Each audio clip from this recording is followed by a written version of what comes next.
We're forging, we're adventuring. It's time to get back to accidentally walking into that town ship. I did not mean to. Let's fight this bird that I believe we are led to assume can do some magic.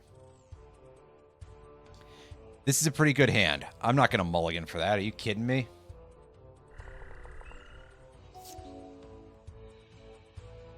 Ooh, you're opening with a tricolor land, so I feel like this Zenith Chronicler might actually be pretty good here. Assuming it doesn't immediately get geeked. Hey, oh, you foretold a card. Okay. I see. And it's using what is basically the FF7 art there, so I was slightly confused by that. As if I need the help being confused, but we'll drop ourselves a Dusk Legion Zealot here and draw that guy. That's potentially kind of decent. And you foretold another card. Now, obviously, you can't actually see what any of the foretell cards are until your opponent plays them. I do think it's a little bit weird to not see them, though, because it's like, well, I don't know if you're doing something illegal or not. And you're just cracking a vault. Do you have... Oh, that must have been your land for turn, then. Otherwise, I was like, what?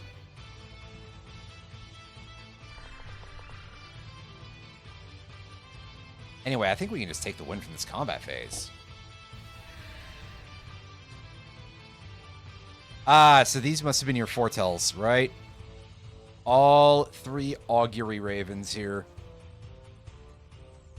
Okay, wait, no. Foretell is... I'm a little dim, apparently. I thought Foretell worked like plot. No, every card is 2 to exile it face down and then cast later for a Foretell cost. Kind of like morph effects. Also, enjoy your lurk, Irene. But what's the bird coughing up? A shocking lack of that bird. We get a little bit of cash. We get Raven Archfiend. So this will probably be an arena exclusive, so it has some funny mechanics. As an additional cost to cast a spell, you may sacrifice a non-demon creature, flying 4/5. When Graven Archfiend enters the battlefield, if its additional cost was paid, conjure a card named Demonic Pact onto the battlefield. Now, I wish that they could reveal any of the stuff that's not like any of the ancillary cards. This would also help for anything that uses a spell book, which I think we got a card that has a spell book attached to it because that's helpful. That's an arena mechanic that basically drafts cards out of a small pool. Conjuring a card named Demonic Pact means that it just creates a card named Demonic Pact and puts it straight on the battlefield in this case. Ravenous Rotbelly. This is a 4-mana 4/5 zombie horror. When it enters, you may sack up to 3 zombies. When you sack 1 or more zombies this way, each opponent sacrifices that many creatures.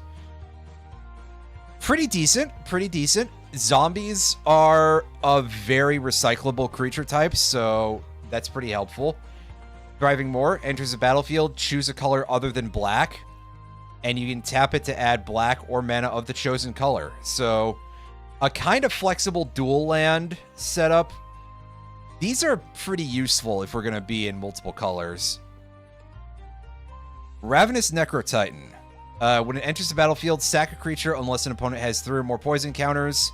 Otherwise, it's a kind of undercosted 6/6 that does nothing else. This seems to kind of be garbage because it doesn't support the poison game plan. And also, we don't have any poison to play. Mist Raven. 4-mana 2/2 flyer that bounces a creature. They like to make these where they've got, like, creatures that bounce other creatures, and they're slightly overcosted. I guess it's anything to avoid reprinting on summon, right? Whatever they feel like, huh? Have we been here before? I don't believe so.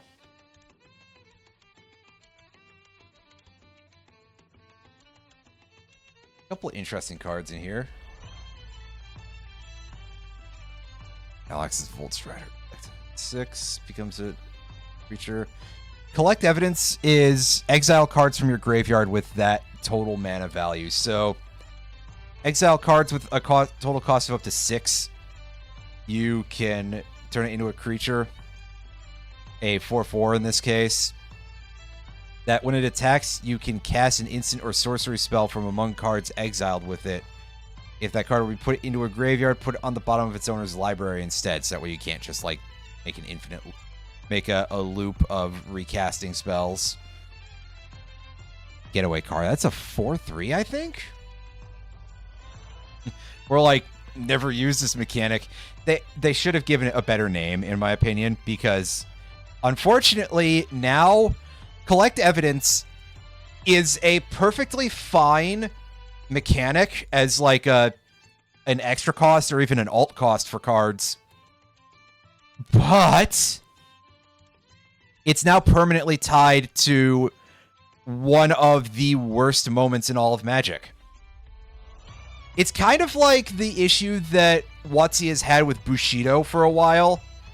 That it's like, okay, we would like to reprint Bushido as a mechanic, but by virtue of being named Bushido, it is inherently tied to samurai creatures.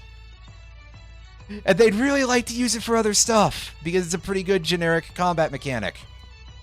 Getaway card, Crew 1. I think that's a 4/3. Has haste whenever it attacks or blocks. Return up to one target creature that crewed it this turn to its owner's hand. So that's kind of fun for recycling ETBs a little bit. Be called box office poison. Yep.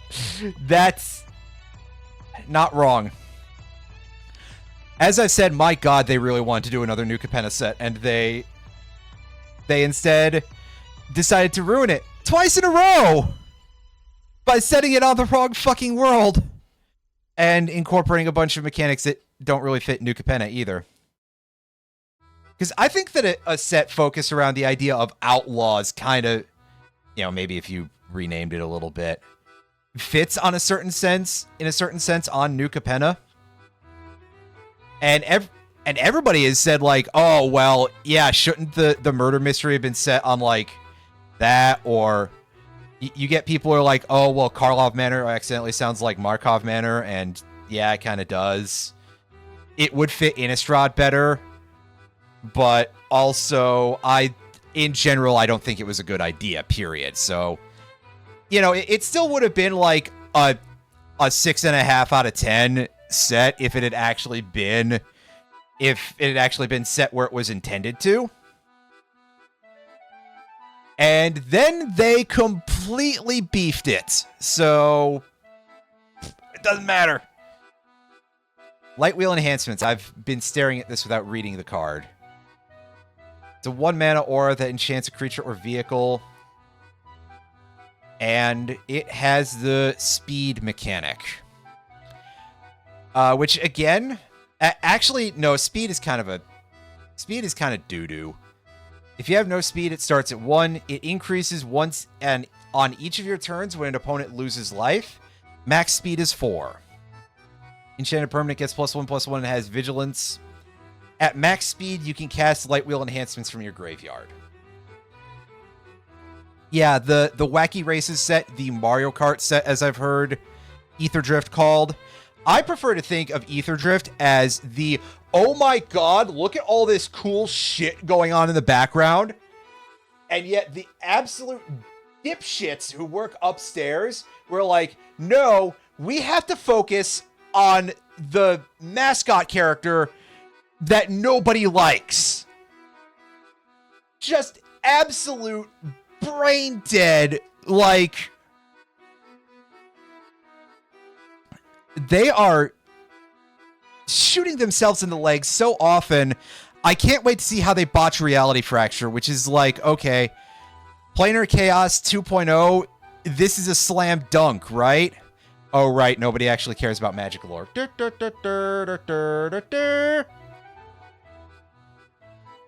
Yeah, there's quite a lot to like about Ether Drift. Like, for example, so I will spoil this as a personal project that I'm working on for people who follow me off of twitch.tv or youtube.gov. That, oh god, sorry about the noise that you probably just heard. That I'm not going to say that I will ever actually truly get this off the ground. But I want to design as like a sort of fan set idea. As, you know, sort of like a sort of weird idea of fan art. In a sense of like put together a set design that would be the Tempest block re-examined. Which, by the way, is kind of hard to do because the sets in Tempest block don't really fit into a very modern design archetype in a lot of ways. Some of them are really, really under-designed. Like, my god, looking back at it, for example, Exodus does not have hooks. I mean, it's like, hey, it's tied into a good story, but oof. I don't know what I'm going to do with that. But I was looking at the Verge lands because I was like, those kind of fit Wrath a little bit. And then when I go and Scryfall them to double check that I've got the rules text right, I got to look at the fact that they're from Ether Drift and Duskmourn. And I got to be reminded of that filthy rat in the flavor text of all of the enemy color Verges. And I'm just like, I'm looking over at my window and the like shelves and stuff that are, and bookcases and all of that stuff that's kind of in that area that slightly blocks it, and going, okay, how much would I have to move to be able to jump out of that fucker right now? Because it does just kind of make me a little bit upset. Anyway, Spot Cycle Scouter. This is a very simple vehicle that is a common, but that render almost made me think it was a rare because it's so colorful. Thank you very much for this over-designed visual style, guys. Cloudspire Sky Cycle. They love this, like, future-style hubless motorcycle design. Because there's a lot of it. I think the vehicle tokens from Ether Drift are that. There's, like, a Chandra art where she has one of those. And this thing, it's 2/3 vehicle flying. When it enters, distribute plus 2 counters among 1 or 2 other target vehicles and or creatures you control in Crew 1. Meh. Soul Shredder. I haven't seen this before because it's an arena exclusive. Haste. Whenever one or more other creatures die, perpetually gets +1/+1. This ability also triggers if Soul Shredder is in your graveyard. Crew 1, sack 2 creatures, return from your graveyard to the battlefield. Activate only as a sorcery. That is actually kind of good. I like that a little bit. I think I'm going to buy that. Because remember that we're still in mono black, so yeah, that will do. And yes, I believe, Roundy, I believe that I saw before that you were building Gonti Night Minister as a commander deck, which sounds pretty cool. Gonti Night Minister is Sultai colors, if I recall correctly, or is he mono black? There is a Sultai Gonti, I remember that. Meanwhile, okay, he's mono black. All right. The Sultai Gonti was from OTJ, wasn't it? He was one of the Thunder Junction commander deck front cards or something. You can kind of tell sometimes how hard it can be to keep up with some of this if they just keep re-releasing cards of the same characters over and over. Which, granted, would be a thing that I would kind of want out of an overarching storyline anyway, in some cases, but also maybe pump the brakes on that one. Although I guess that's only like a year apart. That's not as bad as it could be. The problem is just that I'm out of the game. From a cardboard perspective. Throwing knife. Equipped creature gets +2/+0. Whenever it attacks, you can sack the knife to deal 2 damage to any targets. Trepidation Blade. This is one that I used to find quite fun. Whenever equipped creature attacks, defending player reveals cards from the top of their library until they reveal a land card. The creature gets +1/+0 until end of turn for each card revealed. That way, that player puts the revealed cards into their graveyard. Kind of handy. Bride's Gown. We're not even going to look at the mono white cards, because we can't use those. And the odds of us pivoting to Amalia are not really high unless we get good lands. Nurok Stealth Suit. I've focused on this one for a shocking amount of time for it being mono blue. Gives the equipped creature Shroud, and you can pay 2 to equip it at instant speed, which is kind of nice, but it's part of a cycle with cranial plating, so it's like, who even cares, man? It's gonna get outshined by a wide margin. Hookblade. Oh, it's an Assassin's Creed card, right? I wasn't quite sure what I was seeing out of the art, but now I see it's Ezio Ascreed and his dagger, but he's bent it slightly. You fool, that's because you pushed it too hard. Starforged Sword. Ooh, this is from Bloomborough, because you can give someone a tapped fish. When it enters, if the gift was promised, attach it to target creature you control. The equipped creature gets +3/+3 and loses flying, because I guess it's very heavy. Yeah, that'll end a game, especially because the fish is tapped, so they don't get a blocker out of it, but it does seem a little bit mediocre. That's limited chaff. West, Fountain Watch, artifacts, enchantments you control can't be targeted. Enlisted Worm. It's a 6-drop with Cascade. It's kind of alright. Honor Guard. Simic Initiate. Oh, Graft. Oh, I actually used to really like Graft quite a bit, but I understand why designing for Graft is kind of like not great. And Wicker Witch. Hey, it's a Scarecrow. Wow. The support for Reaper King, everybody. Technically. So what have we got here? Got Gaia Reach Sanitarium. Gaia, I believe, is German for vulture. It's a legendary land that you can either get colorless or you can pay 2 and tap it. Everybody draws and discards. Kind of handy. How often do you just get an unqualified banger card in these shops? Well, they're all quite randomized, so far, I don't know that I've had a lot of shops where it's just been like, I need that right now.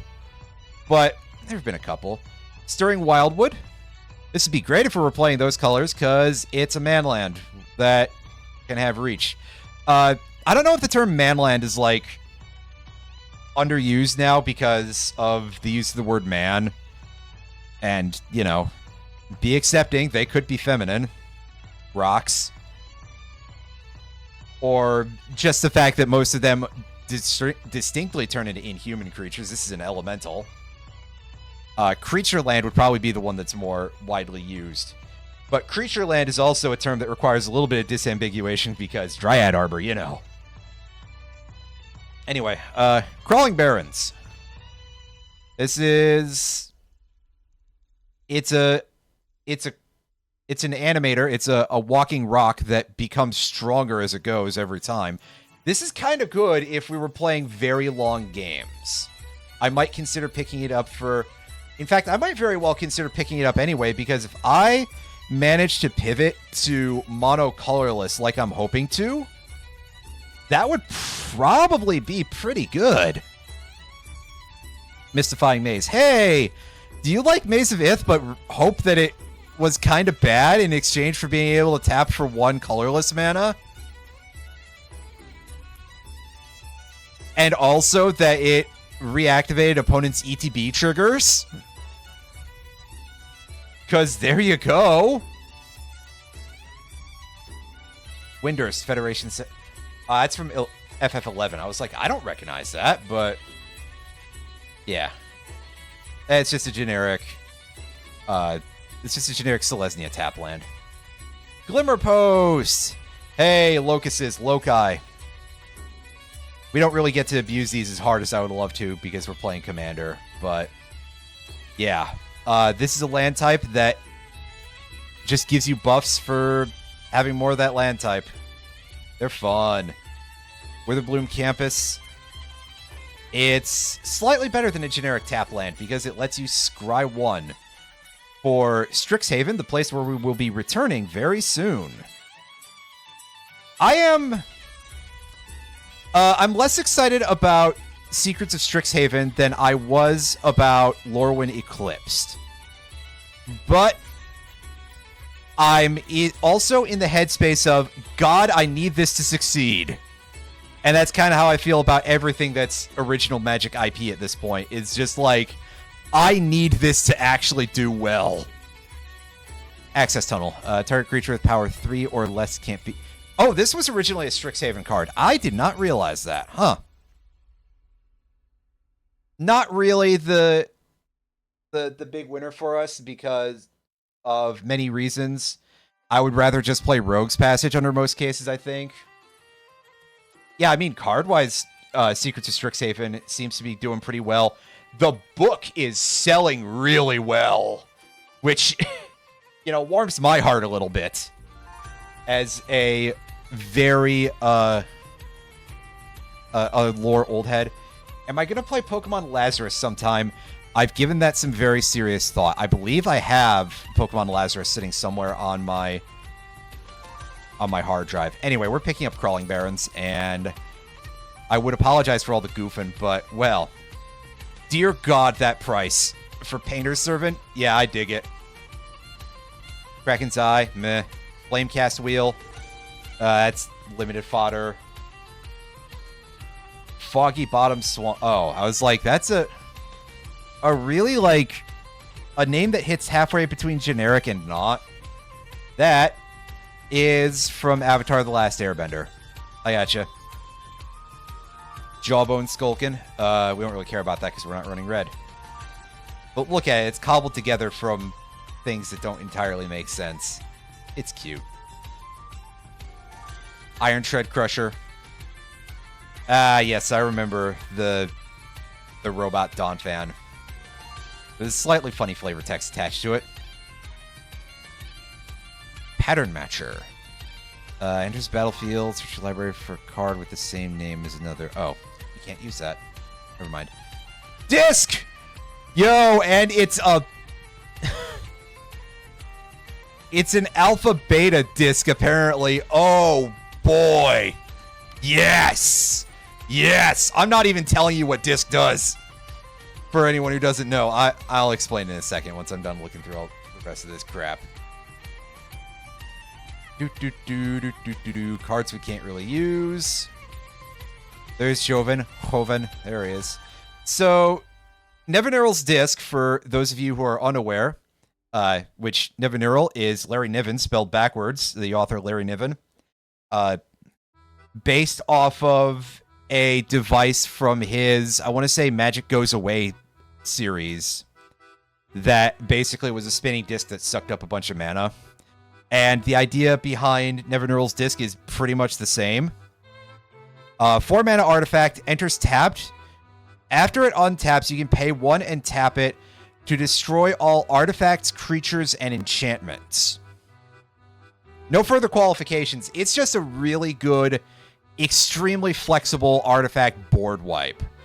It's like a play this in every commander deck kind of card. Golden Demise. This is a potentially pretty nice, like, half board wipe. If we do that. Bargain. I forget exactly what bargain is. That's like you sack a creature or a token when you cast it to get the bonus. Search your library for a card, exile face down. If the spell was bargain, you may cast the exiled card. If its MV is 4 or less, put it if into your hand if it wasn't exiled this way. So it's Diabolic Tutor, but slightly more. Meh. Flowstone Flood. Oh, baby, it's a buyback card. Oh, and it has a buyback cost from hell. It costs 4 mana, and to buy it back, you have to pay 3 life and discard a card at random while you cast it. But it is also a Stone Rain, so, like, of course it has a nightmare buyback cost. It should, in fact. Caress of Phyrexia, that's Sign in Blood, but more, and also it does poison. Fatal Blow. Destroy target creature that was damaged this turn. It can't be regenerated. Meh. Dark Endurance. Costs 1 less to cast if it targets a blocking creature. +2/+0 and indestructible until end of turn. Pretty solid. A lot of the cards in Edge of Eternities were actually really good. Just in terms of, like, playability. Cast into the Fire.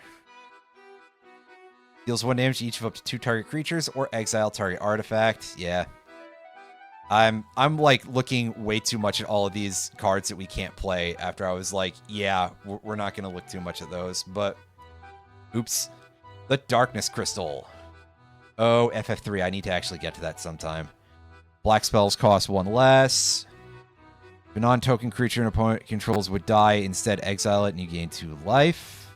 6, put target creature exiled onto the battlefield. Tapped and with 2 counters. Okay. Decent salvaging station. Not yet, buddy, not yet. Return target non-creature artifact card with MV 1 or less from your graveyard. Whenever a creature is put into a graveyard from play, you may untap salvaging station. So there's 4 stations, I believe, from 5th Dawn. And if you get all 4 of them into play, you can create a sequence where you can just do things over and over, and I think it gives you, like, infinite creatures, infinite health, etc. It's pretty fun. Nyx Lotus. 4 mana, enters tapped, gain mana equal to your devotion to a color. Orzhov Key Rune would be good if we pivoted to Amalia. Stone Speaker Crystal. It's an Urgolem's Eye or Sisei's Ring, etc. But you can pay 2 and sack it to exile any number of target players' graveyards and draw a card. Tezzeret Simulacrum. Makes an opponent lose 1 life. If you control a Tezzeret Planeswalker, they lose 3 instead.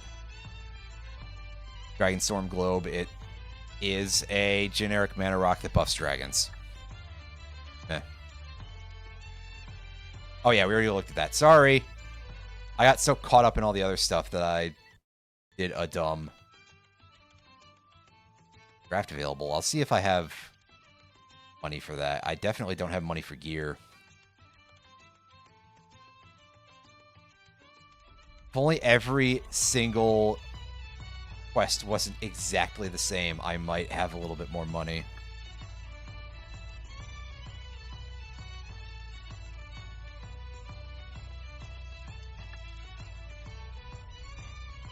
What sort of business do you need dealt with?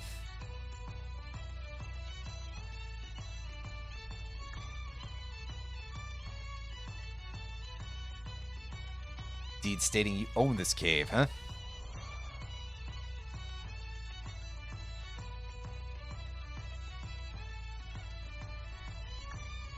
Yep, alright. Travel to the cave and defeat all enemies within. Gotcha. Well, we gotta actually play some frickin' cards at some point, though. Let's see if I can sign up for this draft. Do I have...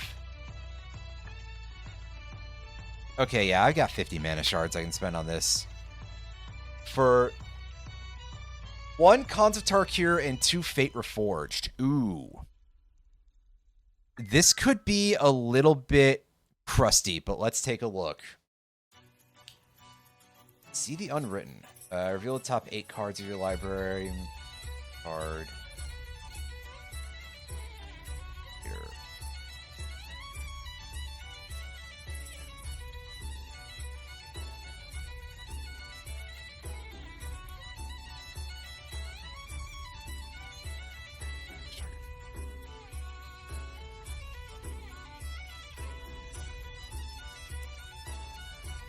I mean, that's kind of strong. We'll take it.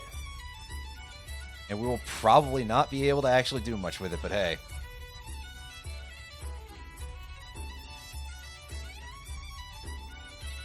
Armament Core, yeah, we'll go with that, I guess. Abzan Charm. That fits very nicely into our game plan. I just gotta hope that these lands are still around, I guess.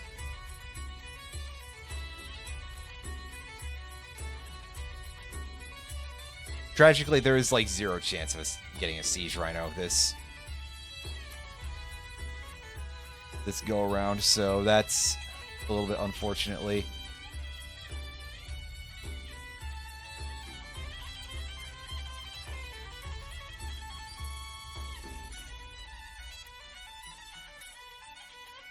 I kind of want to take the Treasure Cruise, but it's a bad idea.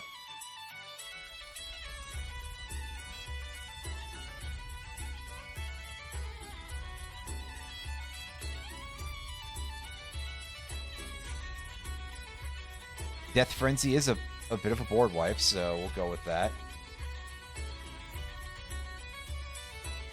Venerable Lammasu. That is a very expensive card, but it might help us out.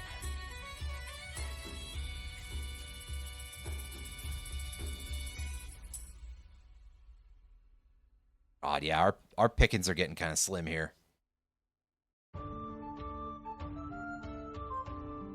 Erase can go in the sideboard.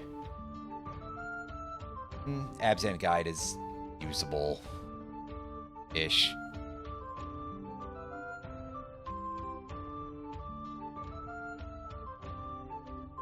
Awaken the bear. Duh, bears. Wait. Yeah, give me the land.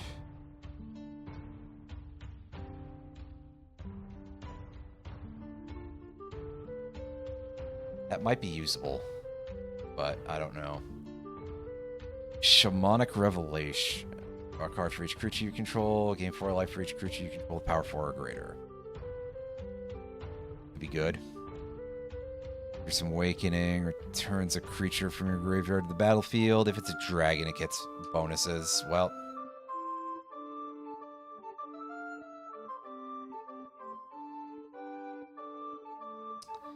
Right, Fate Reforged is kind of a weak set, but hey. We will go for it. Destructor Dragon. Dies. Destroy target. No. Sure. Good. Oh, that's quite helpful, actually.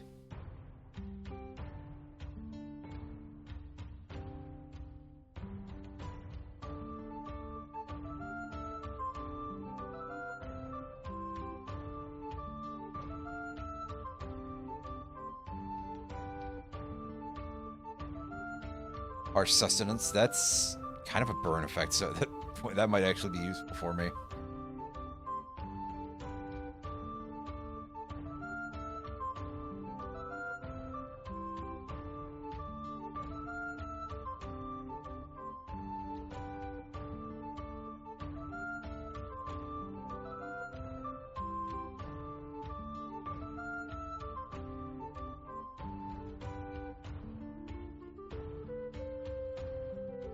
I will take the Scoured Barrens because I definitely need the lands.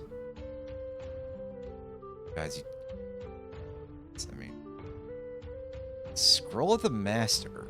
You cast a non-creature spell. I'm starting to feel like that might be pretty good, so I'm going to grab that.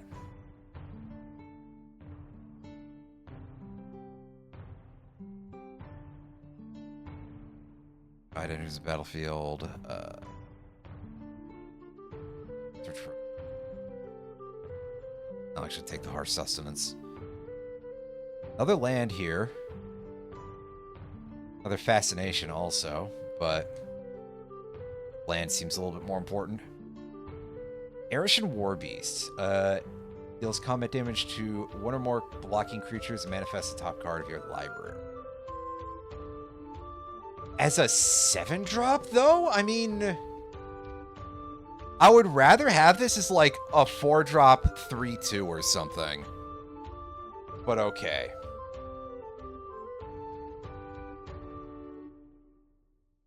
Hey, Fearsome Awakening is still here, so that's nice.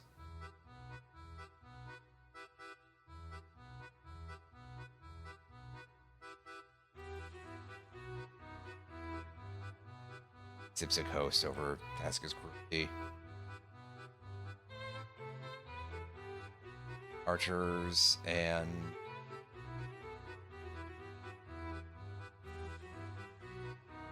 Ancestral Vengeance is a pretty nice effect. Jungle Hollow, Alicia's Vanguard, and lastly another Ancestral Vengeance. That's pretty okay. Oh, this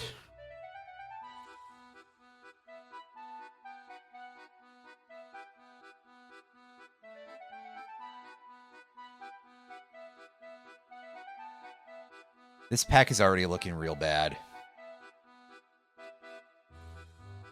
Meringue River Prowler, if only I had space for any blue in this deck. That's already 3 colors. I would love to play that, because that's actually a pretty alright card.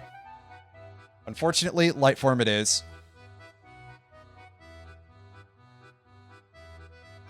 Yo, Dark Deal, though. Give me that. And the rest of our cards continue to be awful. Channel Harm really needs to be able to target, like, a player or something.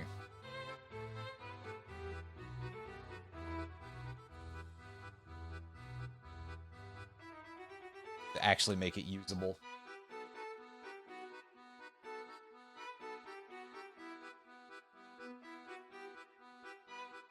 Assassin.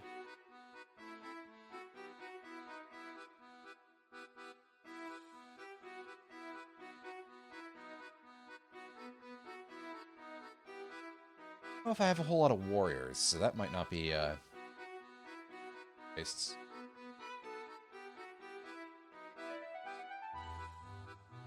But we'll grab it anyway. Oh wow, another Dark Deal actually. I kind of like that. Yoink. Back another top card.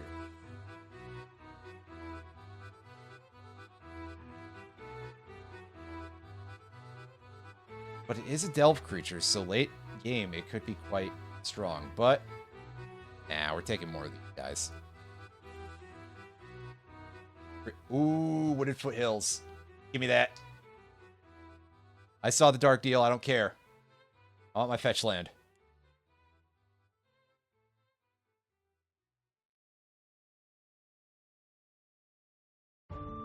Sultai Emissary.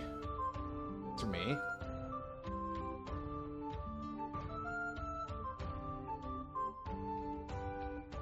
Grim Contest is an interesting piece of removal. So we'll go with that.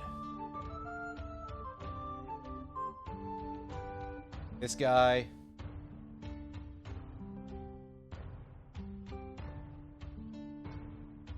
This deck is so bad, everybody.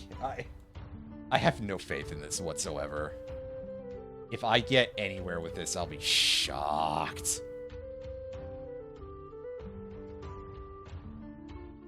However, I did manage to get another Dark Deal at the end of it, so that's pretty cool. Let's take a look at what we are dealing with here. Start. Thornwood Falls can be deck.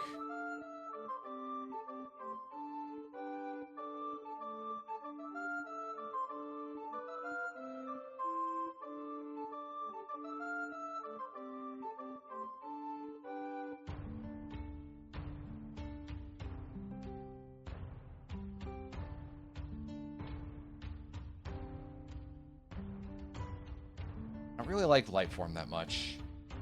But it does become an evader, so that's kind of good. Roar of Challenge is not really going to be very cool for me.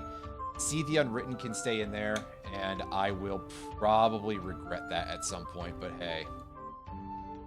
I could swear I had more of those hooded assassins, but hey. Fine, air quotes. Need some very large air quotes on that.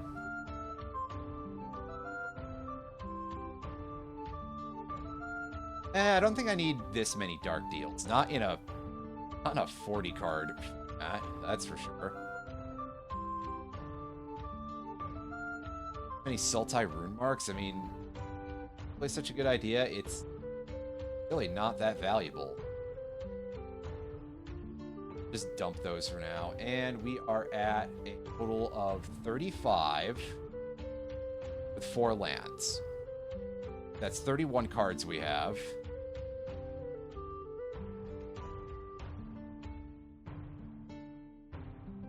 And I really don't want to touch any of the cards.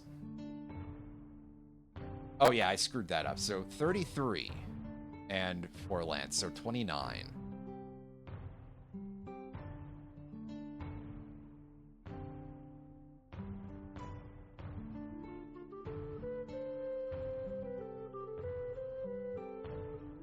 You know what? I'm just going to go for 11 lands, and we're going to be like, this is going to suck, but we're going to try it anyway.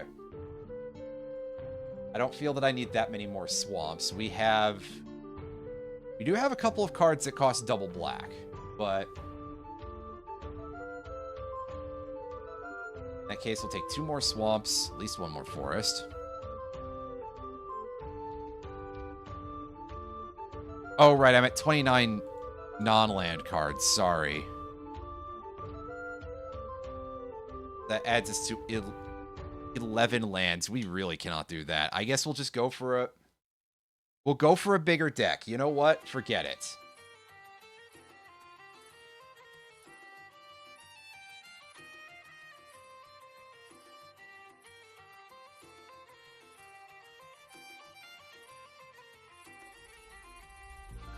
We'll engage in the fool's art here of enlarge the card pile.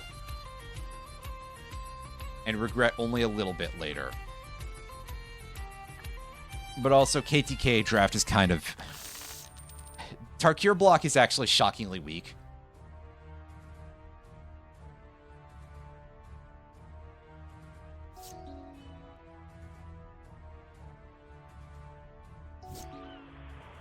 Oh, I did pick up one of those Archers of Karsi. I might need to not use those, actually.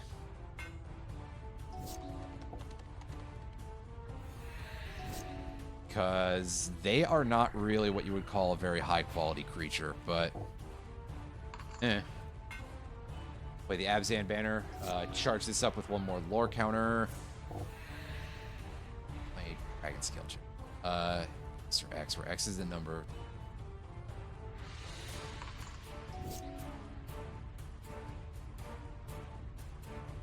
I don't like that. We'll drop the archers and... Yeah, okay. That seems like a fair Put it on top of its own. Oh, boo.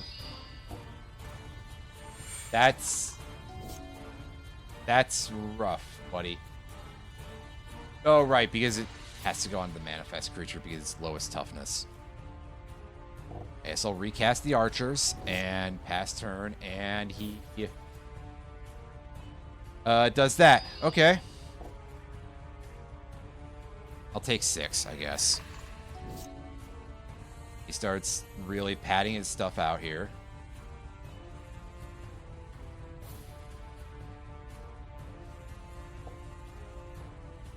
Yeah, I'll pay 1 life and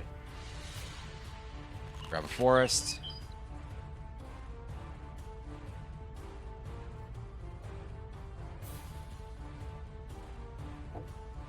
Play this guy. I'll also play this guy, I suppose.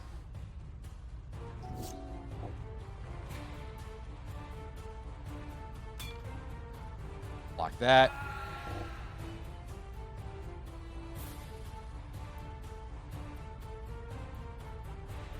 Am I allowed to see what the manifest card is? Okay, that's just exiled. They're just in my graveyard.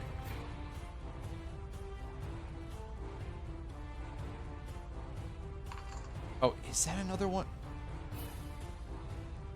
No, because that's the rest of my battlefield.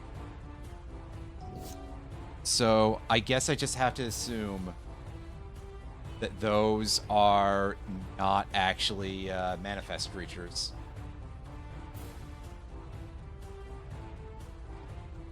Six. Yeah, just drop C the Unwritten, and you get to look at the top. Or fine. Nothing. There's nothing there. That's... Ugh. But also, I guess because I don't really have a lot of creatures anyway, so...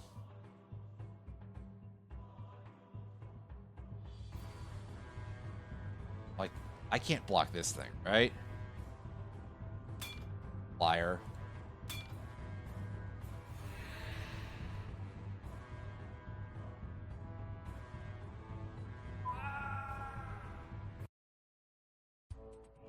Yeah, so we're...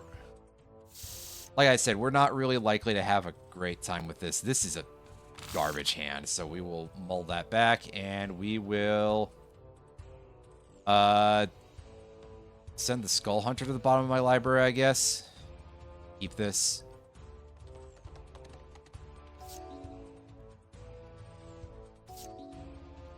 Like I sort of implied, we're not really in a great position in terms of having stuff.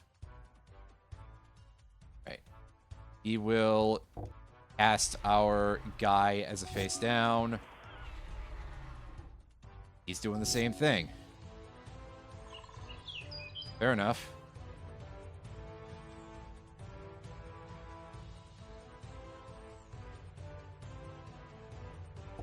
And I'll play the Hooded Assassin. And there's no targets, so it has to get a counter. Skullkeeper enters... Build 2 cards. Yep.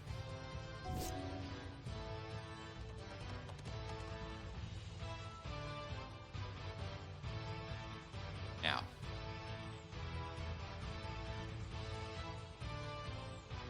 Combat.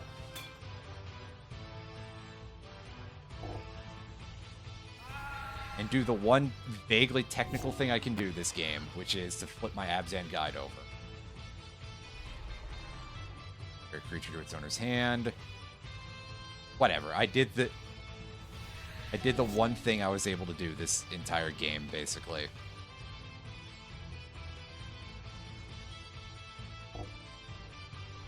I'll cast this as another face down.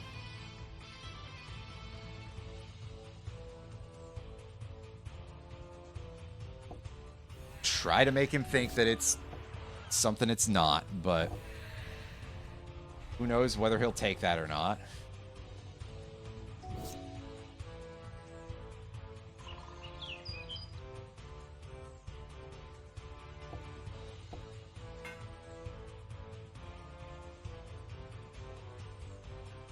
Swing in.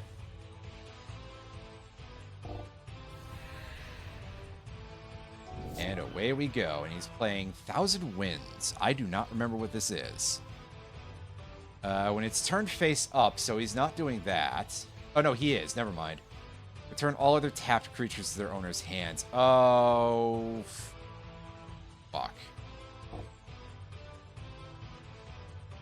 Well, we take 11, I guess. Sometimes you just have to deal with that, right?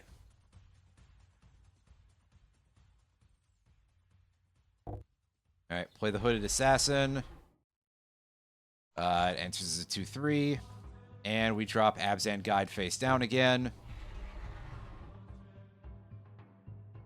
And proceed to the next turn. And he's got... Oh, they're all flyers, huh? Well, no, the Whirlwind Adept is not.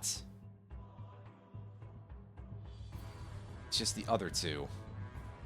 Alright, well, let's do this. And he's doing some shit, because... Always. And is he... It's a treasure group thing. Okay. As one tends to do.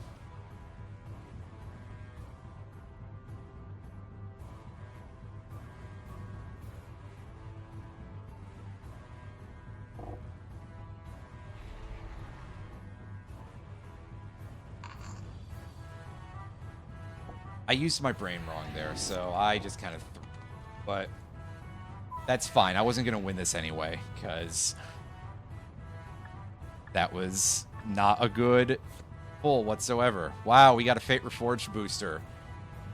That was a complete waste of all of my time and resources, because I basically was just like, hey, what if I turned my stuff into a pack for one of the actual least powerful sets in all of Magic? Let's see if any of these are good. Well, Merciless Executioner is something we can use, at least. Tasker's Cruelty, we saw that a couple of times. And same with Hooded Assassin. But ultimately, no good. Not even any colorless cards. So that was well worth my time.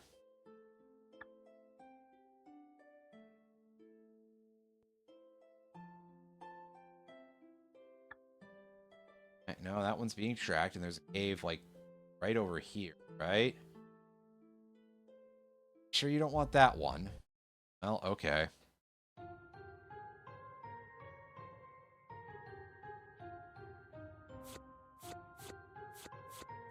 Pile of stuff. It looks like me turning around for a second to turn the fan on.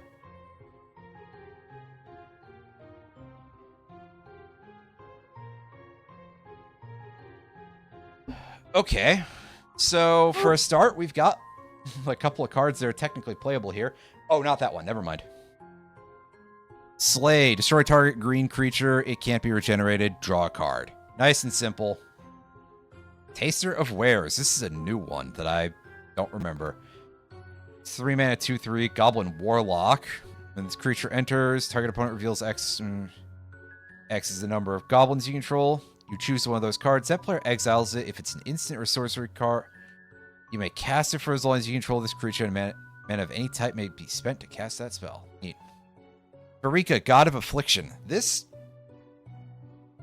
could actually be a potentially interesting commander if we wanted to go that direction. Green-black is quite strong. It also tends to be a little bit less obvious as to what you're doing with green-black as black-white, which tends to be a very, very linear, in some ways, color. Silver Coil is changing that a good bit, but otherwise it's like, do you like slow bleed effects, basically? Lae'zel's Acrobatics. Exile non-token creatures you control. And if you roll low, you return them, but if you roll high, you blink them the second time, basically. Conductive Current deals 3 damage to each creature.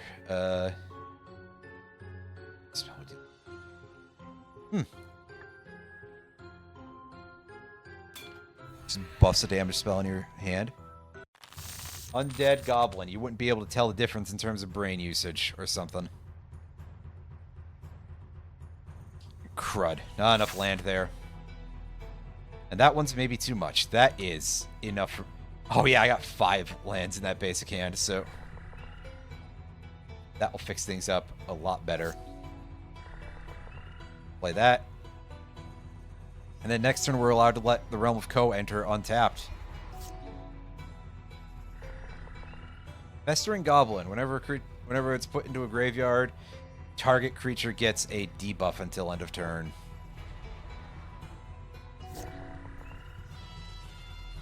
Swift End. Target creature or planeswalker. Okay, that's pretty... I didn't even notice that this dude has 20 life.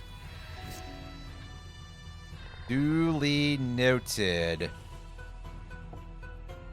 I'll play an Infestation Sage and Andoril.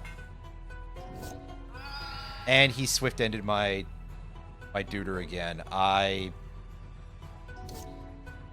You just do whatever, dude. If you feel like burning yourself that badly over and over, well, who the hell am I to stop you, right? Play that. And Fairy Dream Thief as well. When it enters Serval 1. I'll keep the Banewhip Punisher up there. I actually can probably put that to use.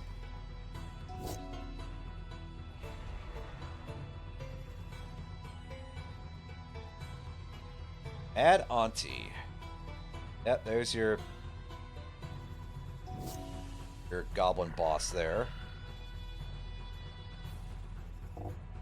Pay 4 and drop Timrit, and we got the City's Blessing. Hell yeah. Unfortunately, I don't have enough mana to equip Anduril to anybody to like actually start doing anything useful. Murderous Rider. Lifelink, when it dies, put it on the bottom of its owner's library. And he's playing another one of the dumpy goblins that dumps. Alright, yeah, target the Fairy Dream Thief. It costs 4 extra mana plus tapping Realm of Cove, so effectively 5 mana to create spirits with it. So, boo, basically.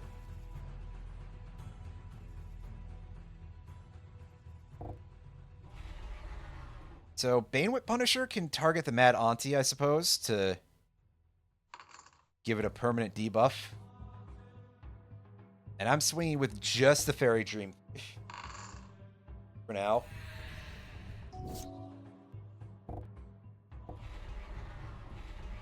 Stalactite Stalker. I recognize this card.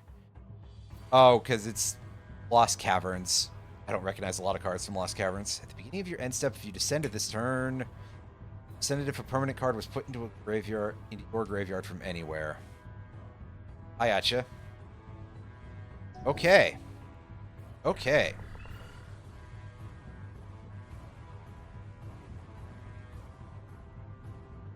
So, swing in for 5.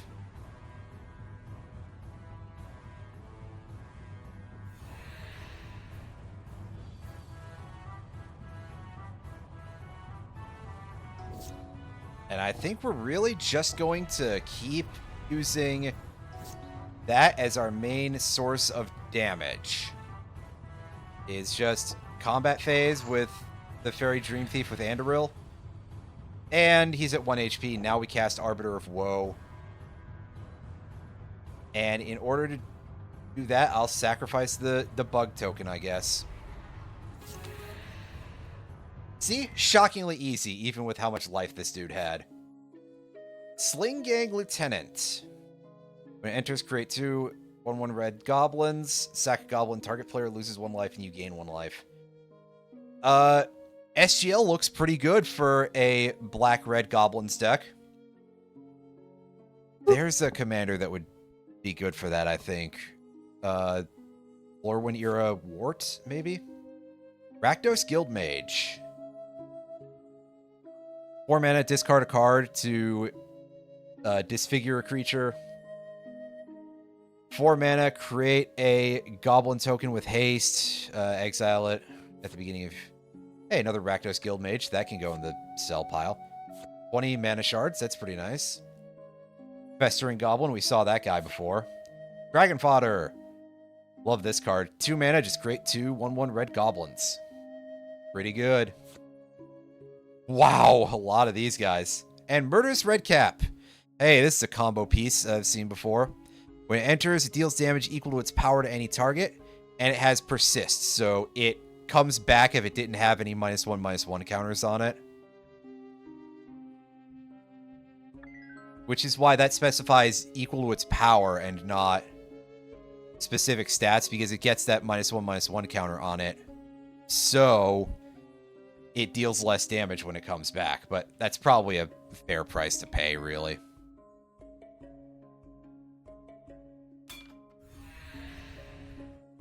The Graven Revenant. I'll be on the play. I apologize. I'm juggling a couple of things here real quick.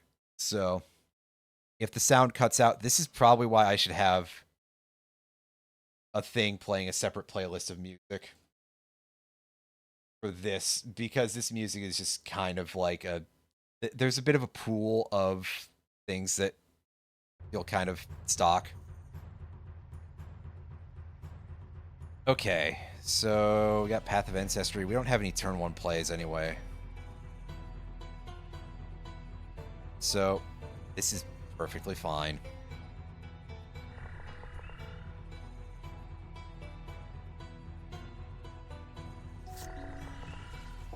And away we go. Look at your fancy swamp, dude. Ah, it's from Fallout. I see.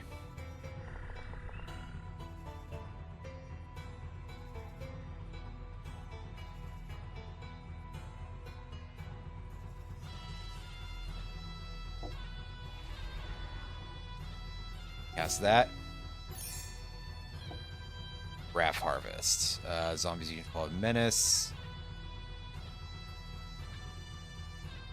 Okay, well that does kind of stand a little bit in the way of your creature having Death Touch, but who am I to say anything like that?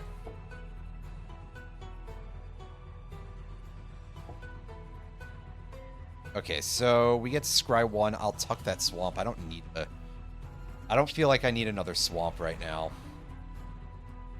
That's fine. I'll swing for the... Oh, you jerkus. He's going for the throat. He's killing my Timorant. He's killing my boss. Well.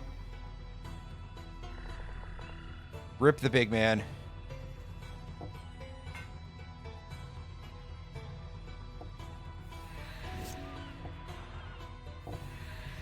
It's a fair way to just trade blows. Ooh. Not anymore, it's not. Okay, alright. So... Rotting Regisaur is pretty bad. Yeah, I will just discard my... Well, first of all, I'm going to target the Rotting Regisaur, and then I'm going to pay that. And then I'm going to dump a Swamp. And then I'm going to play my Phyrexian Rager. And draw a card, lose 1 life. Not be the happiest about it, but hey. Swing. And no blocks, that's fine. Gisa and Geralf, what's your deal here? Put the top 4 cards of your library in your graveyard. During each of your turns, you may cast a zombie creature card from your...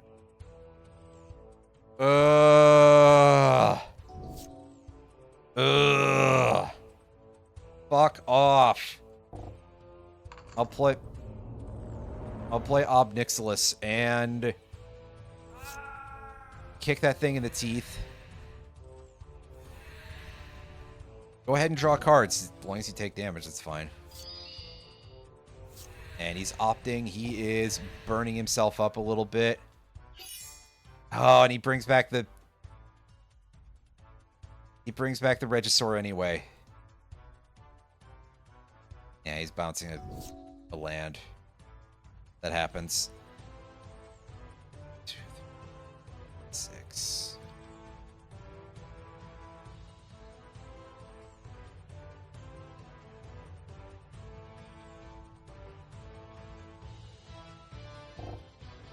Gary, help me.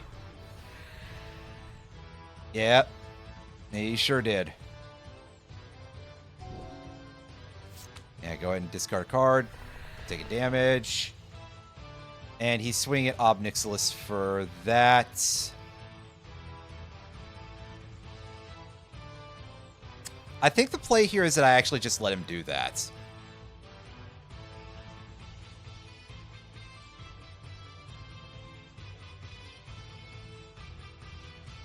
Like, this sounds crazy, but bear with me here. I'll just let Ob Nixilis die. And he creates 5 zombies off of Rise from the Tides. Ooh. Well, that does make some of the things I want to play in the future here a little bit more of a pain in the ass.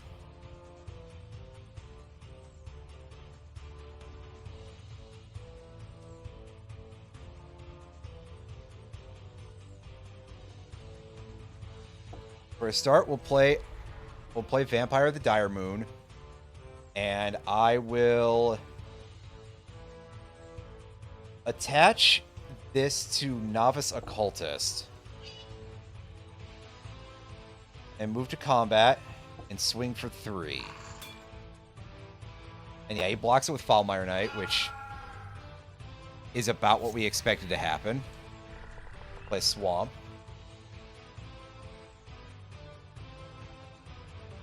And I'll drop the Accursed Marauder. Oh, it's non-token creatures only. I didn't even notice that. Oh, shit, yeah. I think we're actually safe here. Plays Geralf's Mind Crusher. Target player mills 5. Alright. Okay. I'm not super happy about that, but okay.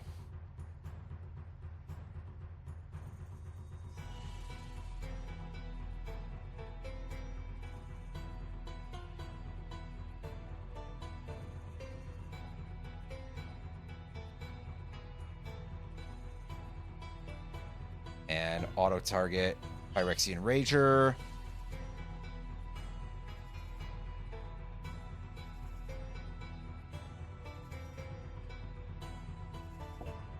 Drop a Campfire. Combat, swing with the Rager as a 6/6. So he's got to block it with just a token. That's fine, though. I mean, it's kind of to be expected. And he plays Stitcher Geralf. Each player mills 3, exile two creature cards put into graveyards this way. Create a zombie where, yeah, because he is the guy who sews dudes together. I forgot to activate that last turn, huh? Oops.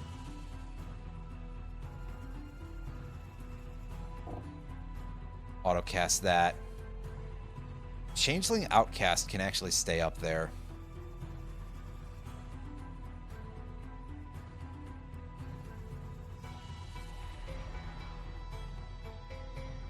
Combat. Once again, swing with the Rager. And he is blocking it very heavily.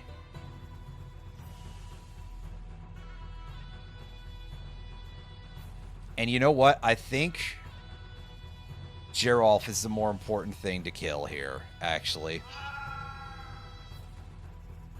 So, oops. That time I clicked out of the window by accident. He plays Geralf's Messenger. Target opponent loses 2 life. Ew. At least the Messenger is entering tapped. Play this. Blood Artist. Whenever this creature or another creature dies. Yeah, it stays up there.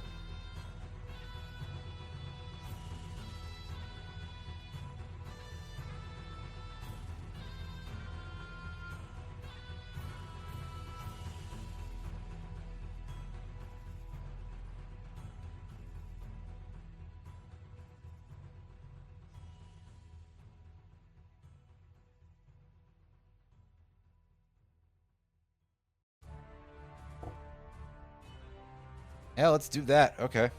That's fine. I actually kind of forgot that was the thing I could do.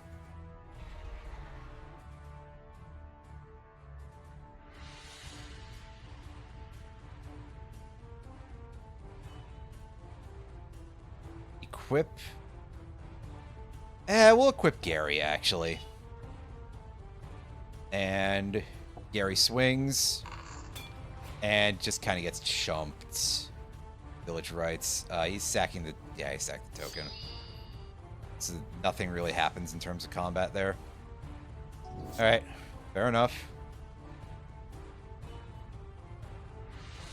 Yeah, let me actually remember to use this.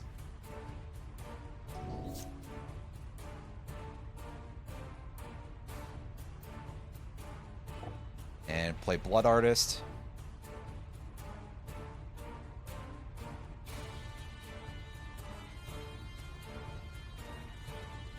Now we can attack with Gary, and we can attack with the Changeling Outcast, because this creates a situation where he dies no matter what. Unless he can, like, pull Darkness out of his hand or something, which... yeah, so he uses Graph Harvest to create a zombie token. But basically, unless he can make his creature not die, which I don't believe he can, then he's going to take 5 damage from the Changeling Outcast, and then he's going to lose 1 life from the Blood Artist.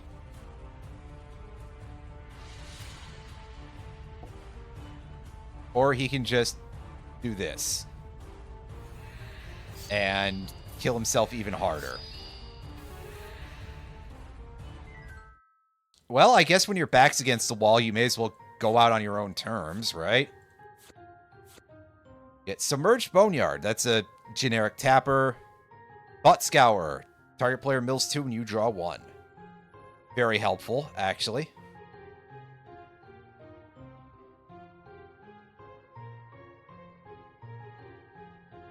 Distant Melody. Choose a creature type, draw a card for each permanent you control of that type. Very strong if you're in a creature type oriented deck. Take a look at how many of these we've got. Dark Petition. This is a 5-mana Diabolic Tutor. If there are 2 or more instant or sorcery cards in your graveyard, you add 3 black.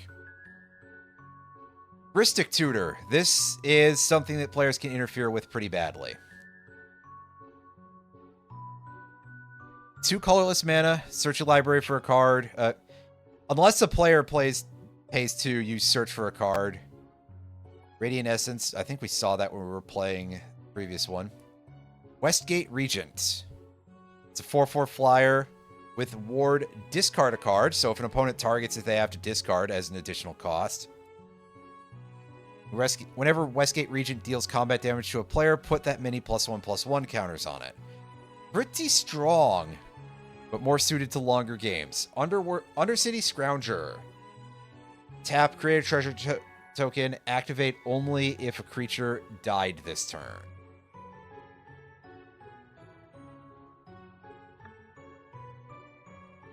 Not too shabby. And one more of these Graven Revenant chuckleheads. Yeah, we're going second. This hand is good enough. It's got lands, it's got plays, it's got good stuff. It's got Blood Artist, and honestly, that's like the main thing that I can say that I need here.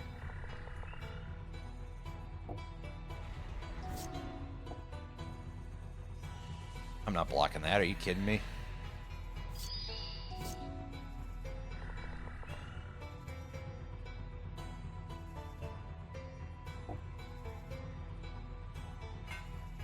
Got one of those things, it's got one of those things. It'll give him one of these, and it'll give him one of those. Plays Gisa, Glorious Resurrector. If a creature an opponent controls would die exiled instead, at the beginning of your upkeep, put all creature cards exiled with her onto the battlefield under your control. They gain Decayed. So they can't block it when they attack, sacrifice it at the end of combat. Don't like that. Don't like that at all, actually. Tap for gray, and save the rest for that. Play this guy. And then just end turn. All Stitcher. Zombies you control have flying. Hmm.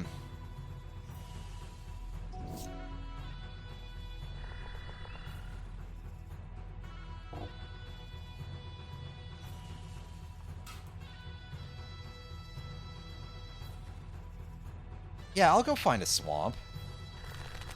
Absolutely. And play Timurit as well.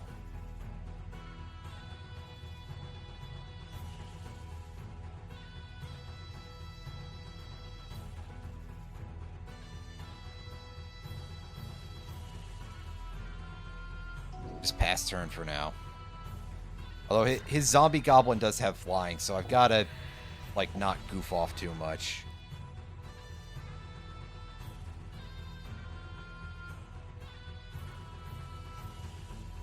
Ooh, alright.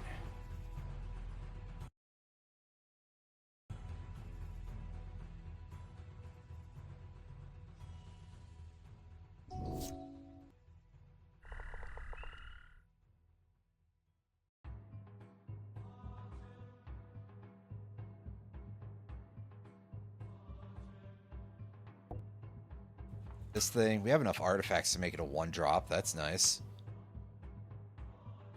I'm going to swing in with Gifted Aetherborn.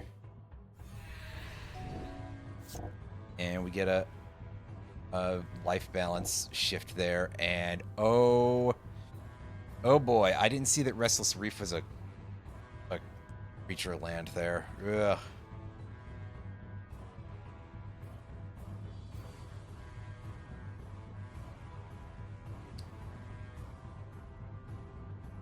Okay, so first things first.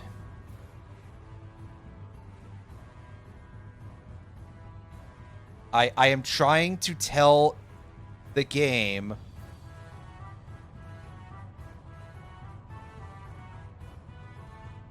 oh, right, because he flies. Right. So I have to do things this way. Meanwhile, this thing I can just block like this.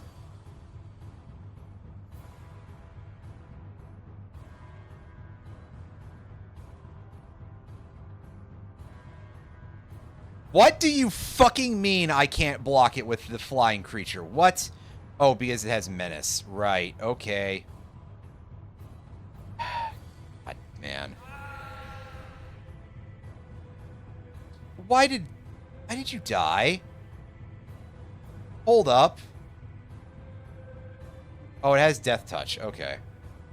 I didn't notice that because that wasn't in the other part of the text box. So it was laid out in a slightly confusing manner. And or I'm just kind of dumb.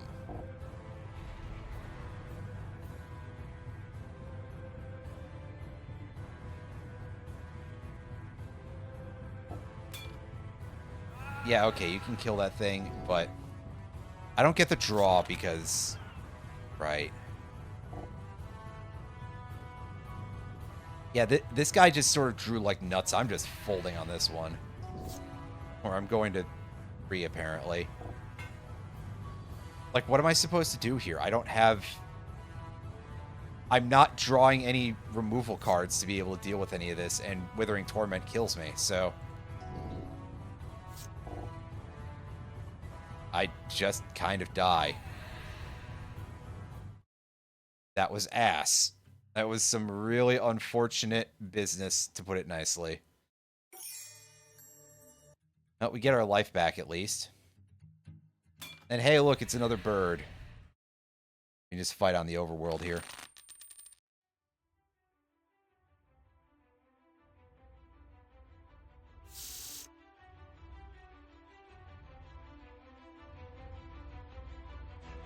Yeah, this is in the good enough sort of area. Play that.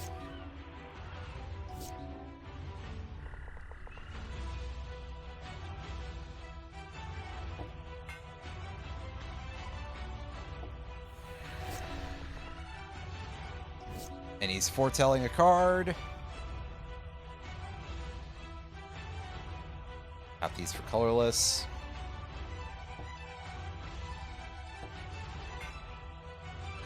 Then do our autocast. And play Timurit and swing in for 1. And off we go. This guy just likes to just do this, I guess. Back with these two. Alright, second main. Play Sad Robot. Give me one of these things. And, I mean, I could technically cast Troll of Khazad-dûm next turn. But I think I would rather just have another Swamp. And play cards that I like more than that. As he starts revealing his Augury Ravens. And Indulgent Tormentor can come down now.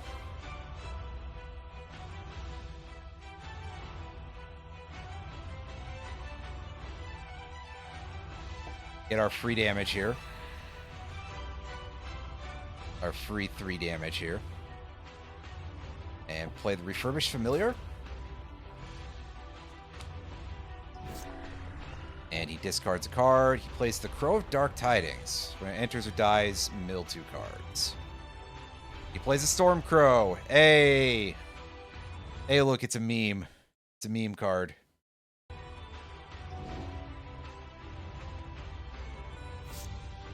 He let me draw a second card. Excellent. Play Vengeful Blood Witch. And follow up with Sephiroth's Intervention, targeting one of his beefier birds.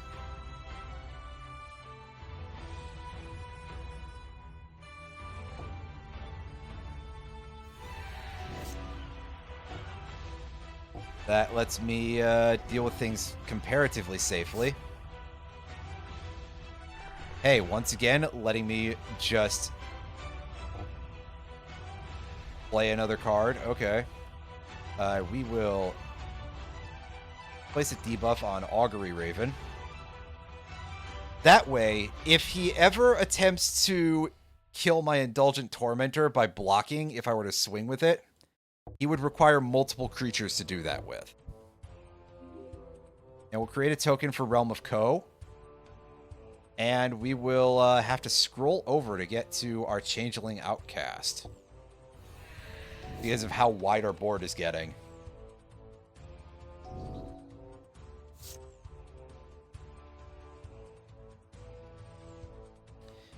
Yeah, dude, I mean, if you're still kind of okay with me just getting stuff, then alright.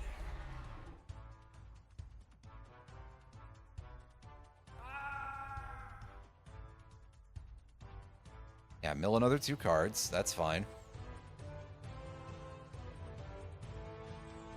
I will sack Banewit Punisher to lose another life. And now, moving to combat.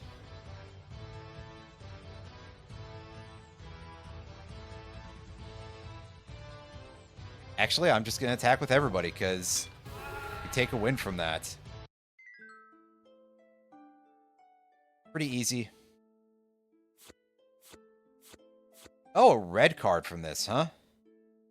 We can't really use that. A little bit of money. Shimmering Grotto. This is a pretty generic color filter land. Ravenous Rats. I don't think we've seen one of these before, but I've referred to another creature as being a clone of it. It's a 2-mana 1/1. When it enters, target opponent chooses and discards a card. Ravenous Gigamole. Ooh. That's fun. When it enters, mill 3. You may put a creature card from among the cards milled this way into your hand. If you don't, put a +1/+1 counter.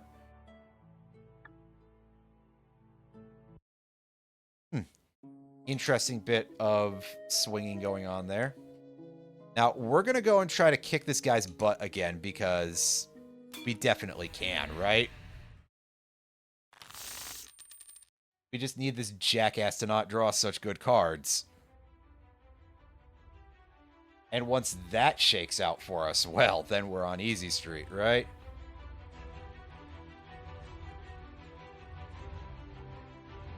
This hand is ultimately kind of less than ideal, but it will be a thing that we are okay with taking. for now. Oh, Soured Spring. Okay, yeah. It's a desert, and it deals 1 damage when it enters to a target player. Interesting. Sunken Hollow. Just have to... Okay, yeah, because he played Festering Goblin instead.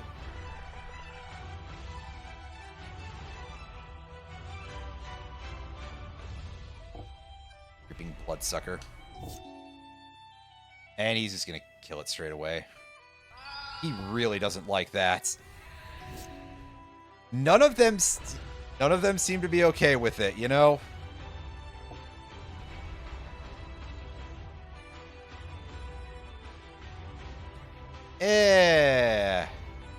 Dump it.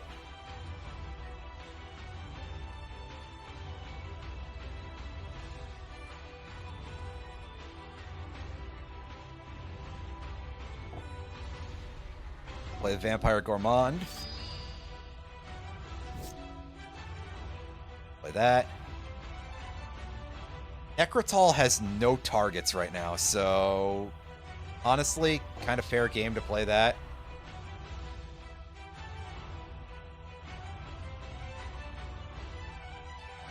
I will actually swing in with the Vampire Gourmand and sack that guy, so that way I just wanted the card draw. He's using Animate Dead on my... Bruh. You must really be hard up for plays then, huh? As we get an Arcane Signet to hand.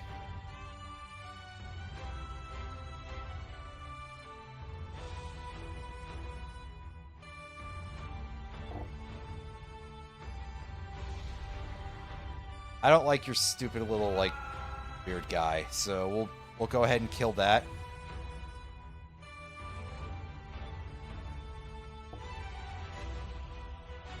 No sack for the Gourmand. I just want to attack for some damage. That Jason Bright glowing. Yeah, another Fallout guy. Zombie or mutant you control dies if its power was different from its base power. Draw a card. Interesting. A very interesting design.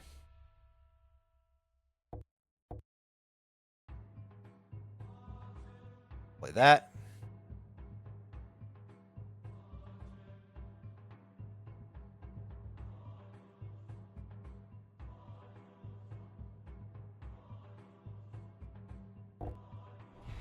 Play the Marauding Blight Priest. Let's move to next turn.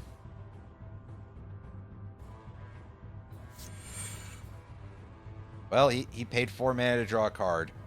He must really be out of plays, which I'm always okay with. Pay 5 mana and drop the Indulgent Tormentor. And, nah, no combat phase. Geese's favorite shovel. Equipped creature. Oh, right, this is one of the Walking Dead cards, but reskinned. +2/+0 and has Menace. Whenever equipped creature attacks, defending player sacks a creature. If they do... Oh, man. I don't like this very much at all. And he took the 3 life payment there. Okay.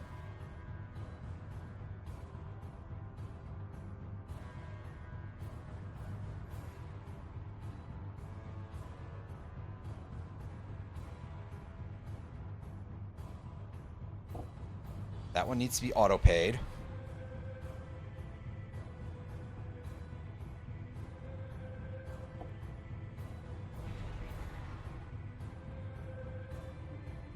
This. And...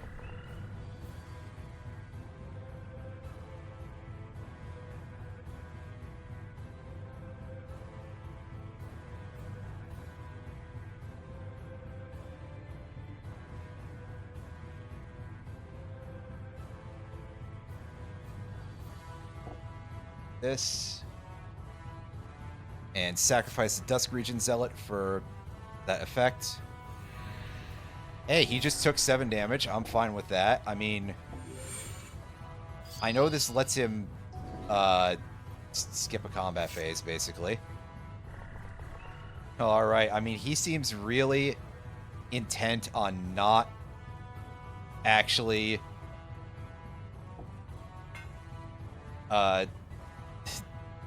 doing anything with any of his shit there, but I will target the Indulgent Tormentor and make it an 8/6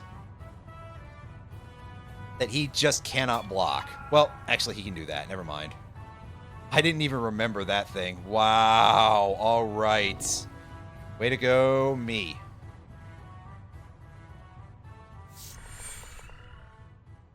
And yeah, he just threw a pretty good amount of cards off of that. So to be fair, that wasn't a bad play.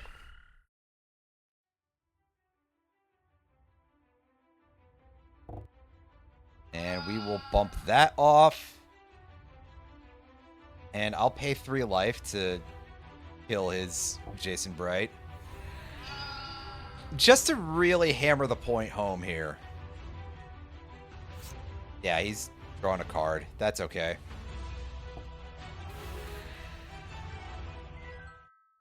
And you are out of here.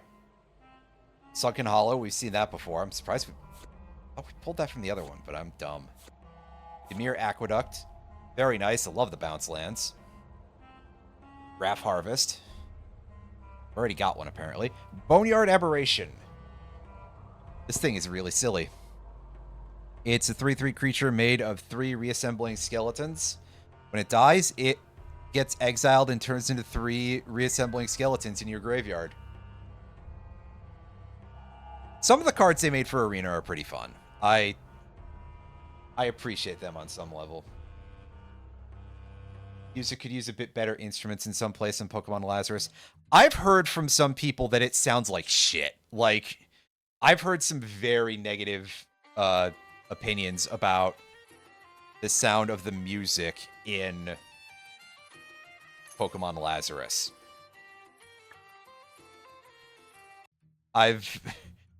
So that's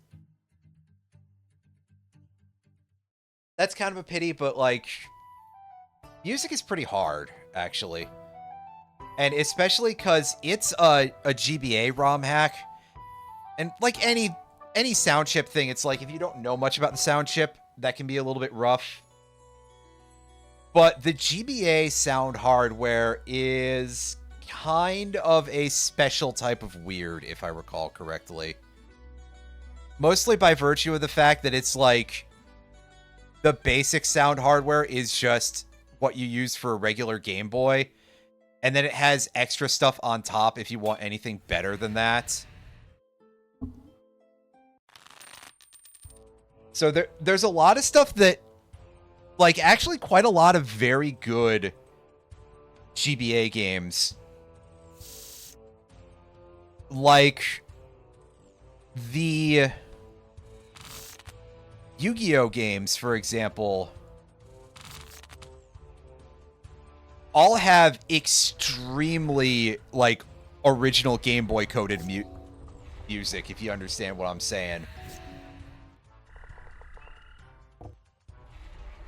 As well, there are some parts of the Mega Man Battle Network series that are a little bit classic Game Boy sounding with just a little bit extra on top. So, yeah.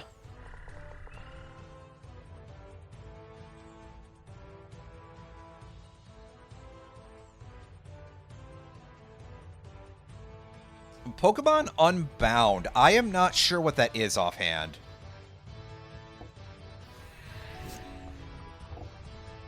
That's a name that sounds familiar, but on some level, it's also like... Well, actually, it just kind of sounds like some other stuff out there, like Pokemon Reborn, for example, it sounds a little bit like, or Pokemon, like, Reclamation or something. There's a couple of, like, ultra-hard type styled, they're Pokemon Essential Space games, actually. Not ROM hacks, but the name is a little bit like, it sounds like a couple of others. I could be wrong.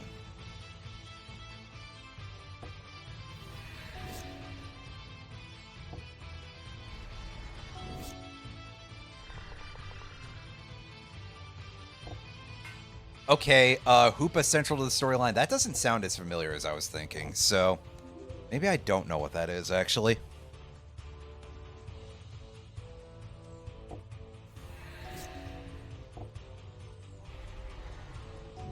Anyway, this guy's getting quite a board state, but he is not courageous enough to attack me by any stretch of the imagination.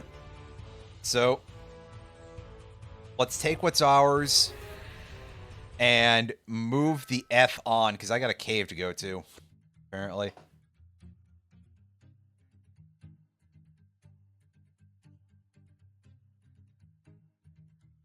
I've heard a lot about Infinite Fusion. Fire Red Rocket Edition sounds like one that's kind of familiar, but I can't place off the top of my head either. Battle Squadron. This is a pretty neat card. 5 mana, flyer, with power and toughness each equal the number of creatures you control. This is back when Red very much had this Warlord creature style as a big part of their color pie. But more importantly, it's a goblin. You can make a big pile of goblins so easily. Like, we were starting to see that a little bit. Frenzied Goblin. We didn't actually see what this dude did, but it's a 1/1. When it attacks, you can pay a red to make target creature unable to block this turn. Okay. Well, there's 2 of them, so that's a little extra cash we get out of the deal. Yeah, the Pokemon manga is definitely, it's tonally a little bit different from other parts of the franchise, to put it nicely. And this, I see, is the cave that we're supposed to be dislodging these fellows from. They've got some rather small-looking bears. They're definitely no football team. This isn't a great hand to keep, but we have Timurit as a thing that's permanently in our quote-unquote hand, so I will deal with that. Oh god, we can't see the specialized effects, but Wilson, Bear Comrade.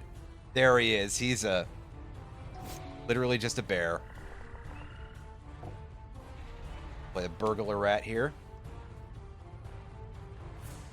And swing in for 2. Guess we'll trade blows for a moment here. No, not Patchwork Banner. Want to play the Relic of Legends. Because our creatures are all, like, just too spread out to really make this thing work. I will pass the turn. Now we get to play one of the funniest cards in the game, Yargle, Glutton of Urborg.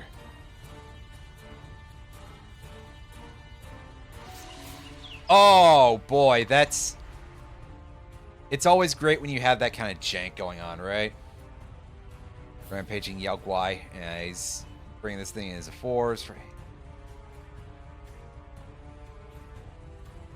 And a vet. Oh, okay.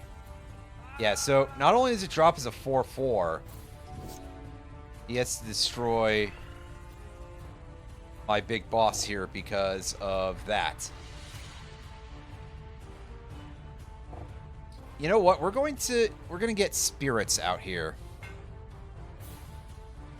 and give that a buff. Even though Yargle is kind of our only spirit right now, just in case we end up drawing a real card at some point.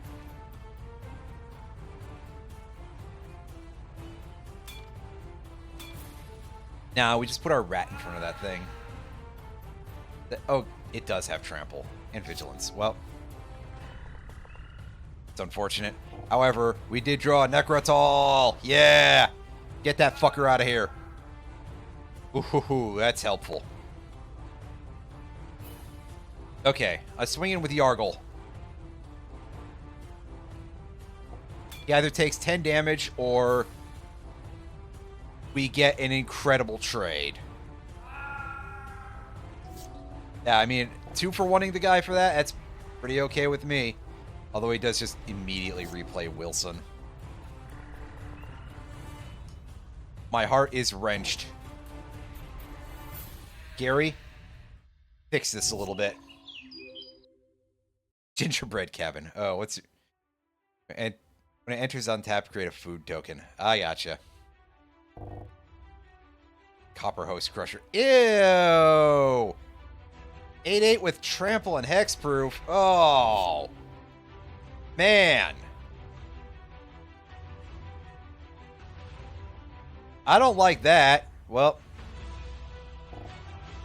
So, Thera, do the work for me. I'm not attacking. Are you kidding me? But you know what? If you want to do that, then by all means... I'll just keep replaying Timurit as often as I need to in order to just eat your fucking board if I... If I have to stall things out this way, then goddammit, I will do it in the stupidest manner possible.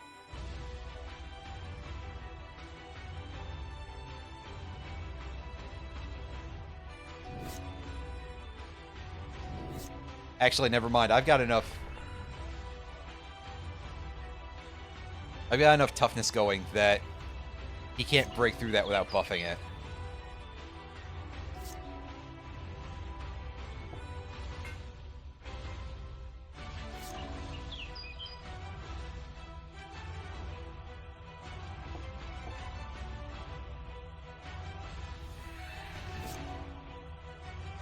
Oh, now we're cooking with something or other here.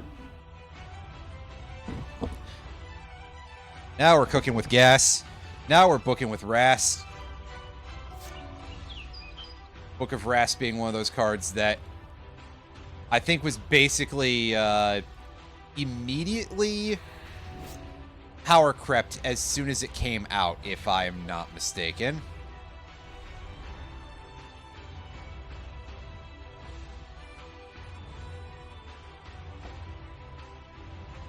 Okay, so first things first. Do I not have anything else on the board anymore? I guess I don't. Well. Yeah, he sends me a pest token because he had one for Sothera, and he activates his food.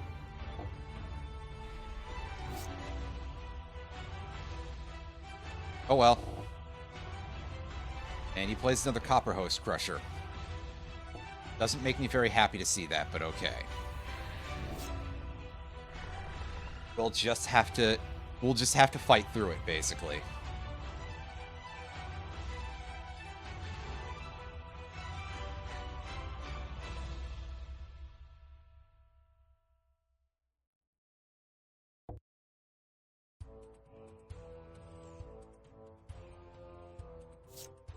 Sack Necrotal.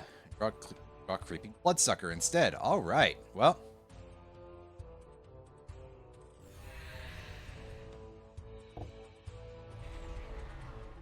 Works for me.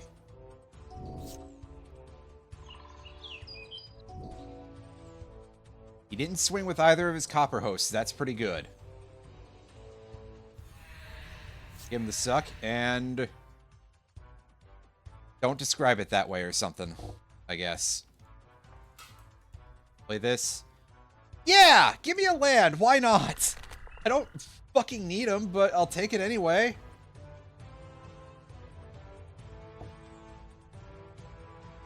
Oh yeah, I gotta move forward to do that. Yeah, okay, just autoplay them. Give me a card. I get a card off of Vampire Gourmand. And he feeds me a Wilson. And he's dead. What a massively roundabout bit of business, huh? 3 of these! And 1 Murmuring Bosk. I think we must have seen this already because we own one, so... Yeah, pretty nice Tri-land. Unfortunately, that's a few too many colors for us to be playing anytime soon. Let's see what this Hydra has in store for us. Is going first. So... yeah, I'll keep this hand. Good enough for me. Only 19 health. I don't feel like this is going to be a particularly awful creature to play against. Old Vein Hydra. X. When it dies, create a number of tapped treasure tokens equal to power.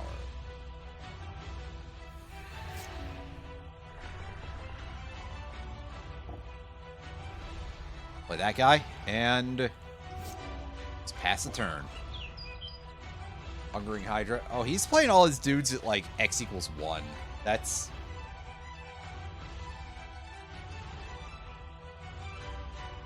That's a choice.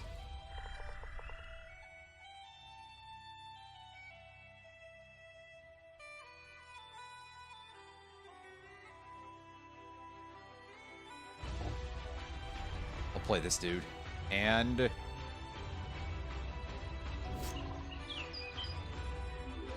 yeah, he also starts producing these. Ah, here we go. Now he's playing his Hydras with larger stats.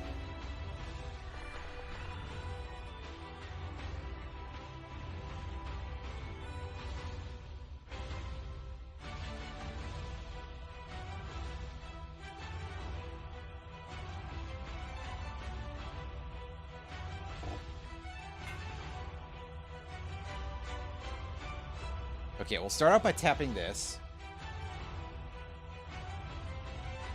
Big Hydra, this is small. Wow, good job. You forgot how to use words. Congratulations.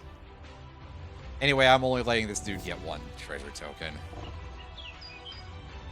Primordial Hydra. Ooh.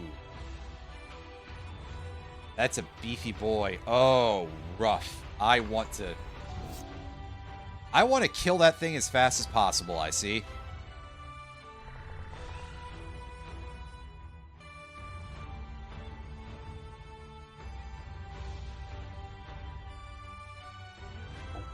Alright, now we bump that guy off and we get to discard a card. And in this case, it's going to be a... Gonna be Command Beacon, actually. We need that very much.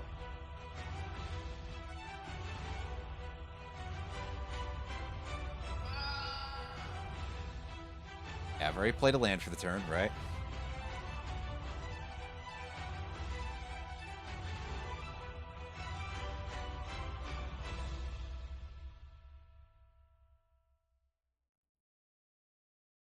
We'll crew that with the Silver Smote Ghoul. And move to combat. Sir, you're really starting to bore me.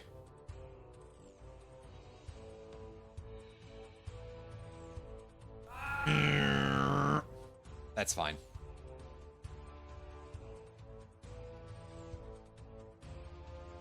He's got nothing else he can spend that on, so... Plays Benevolent Hydra. Enters... yeah. Put on another creature control. By 1. Okay. It is, however, a 4/4. That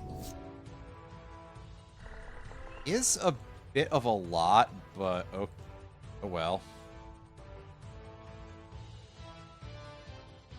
Now, play the boy, the sad robot.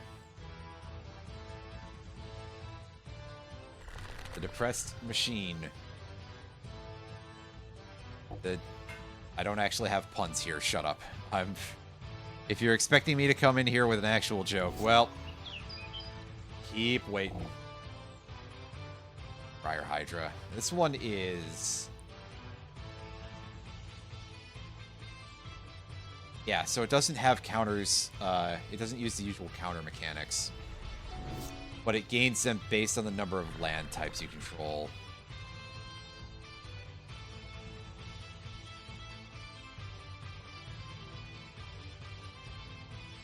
There we go. I have to pull that out of exile. I see.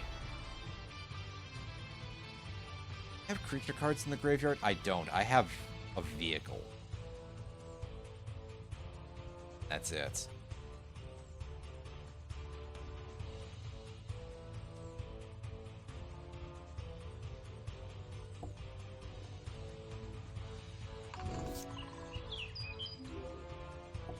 Okay, this might be a lot to break through.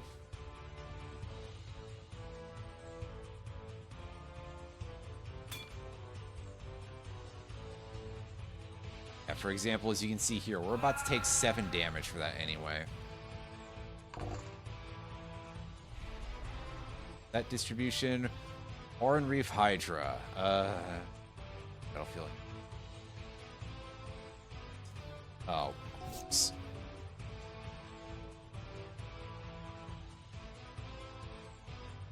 I guess I should have sacked that guy at the end of turn, but...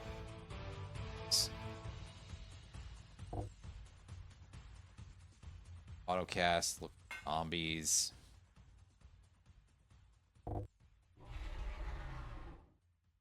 Our Grave Shifter.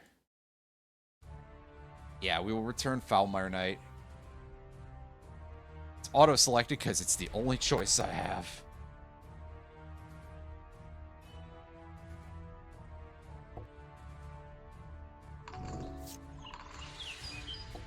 God, it's a 10-10. Do I even have enough, like, toughness to come out of this alive? The answer is at least yes, but we're going to pay a terrible price for this. Timuric goes to our command zone, and yeah, I'll obviously draw the card. Ridiculous. Or do. Not the boss of you. Get to play Indulgent Tormentor, though, which is one of those always a good day kind of things. As he plays a face down. That's probably Death Mist Hydra, if I had to guess. But he paid some life so that way he could prevent me from drawing 1 card. Which, to be fair, he's got a fair surplus of life right now. So, whatever. Yeah, Hooded Hydra. Sorry, did I say something? I said something else. Oh well. Yeah, point is, we didn't need that bullshit happening to us. Punch him in the face for 5. Bristling Hydra is not loading properly right now. But yeah, I remember this thing. Energy based. And he's gonna crack a food token. Alright, yeah, sack that. Yeah, whatever, just draw me a... God damn.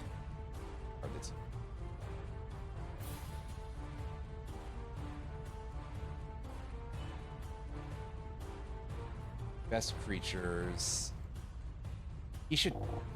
I was gonna say he should nearly die from this, which... by our standards, that's pretty good.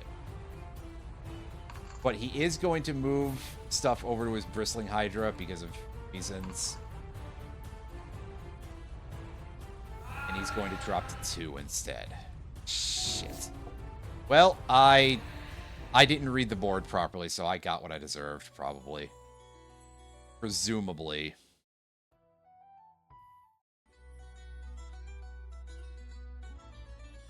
That's not an actual useful place. That is a dungeon. You can tell that by the little magnifying glass icon right there.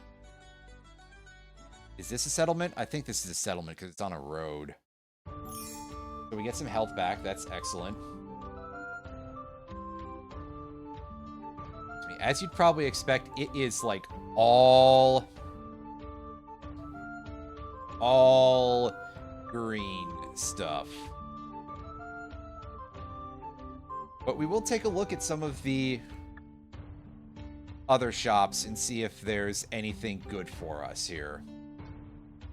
And the answer is probably going to be no, but that won't stop me from being hopeful. Blood Curdle, destroy target creature, put a menace counter on a... Point with Affliction. Exile target creature if it has MV3 or less. Or just ignore the mana value restriction if an opponent is poisoned.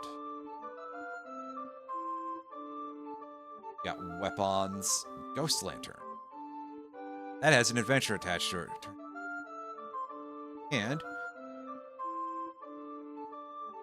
kind of useful, I guess.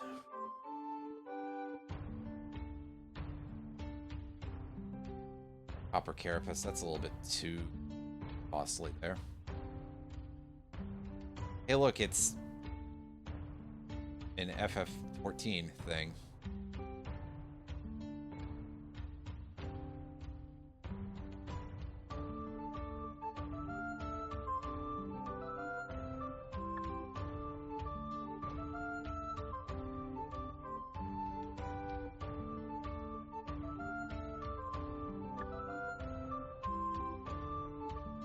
Shelf, I get it. Yeah, it kind of stands to reason we wouldn't find a whole lot of cards in black around here still. Oh ye goodness, we got slivers. Oh. This is a favorite creature type of a lot of Magic players. Partially because I think slivers were the first creature type to actually successfully do the thing of creature type synergy, because the slivers were based around being a hive mind that all give each other abilities. So, for example, you have the Ground Shaker sliver here. He gives all your slivers trample. And you got this guy, which gives each sliver the ability to buff their defense. And every sliver creature is like this. They give some sort of ability to your sliver creatures. They give it to all of them, which was considered to be a pretty great thing in terms of flavor. But I know that Magic's R&D department nowadays is like, oh, well, we would prefer to avoid the symmetrical effect there for a variety of reasons. One of it is because it does kind of mean that they end up taking over limited formats. And the other is that it can be somewhat of a feel-bad thing. A little bit, I guess.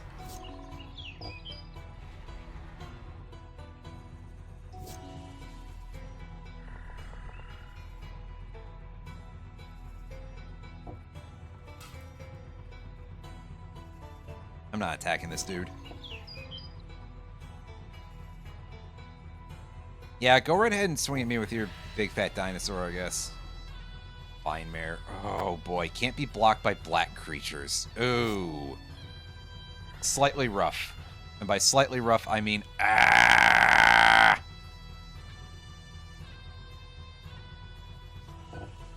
Play the Vindictive Vampire. We're starting to build up a board that will hopefully, I was going to say hopefully dissuade him a little bit, but maybe not nearly as much as we'd like.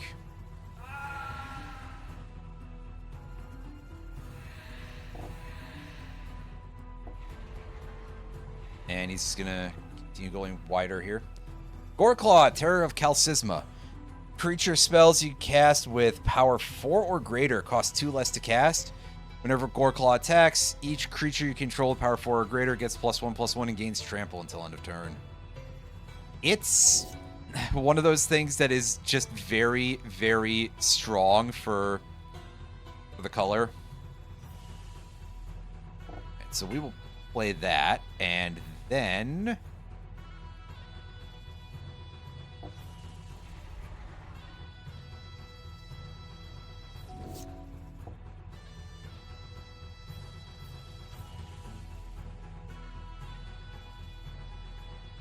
yeah, sure. You know what? Timorate just block, which is a little bit premature on some level, but every body turns into me stealing 2 life from this goofball, so I'll be able to deal with it. I'm not necessarily going to be happy, but I'll be able to deal with it. Same with the Burglar Rat, and no swings.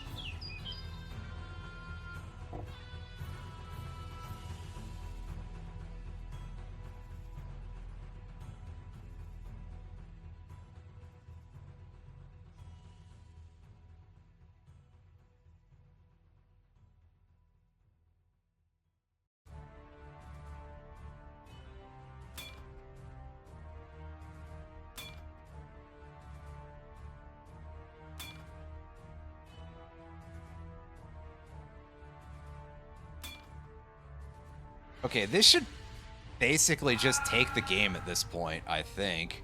Yeah, look at all these triggers. Absolutely hilarious.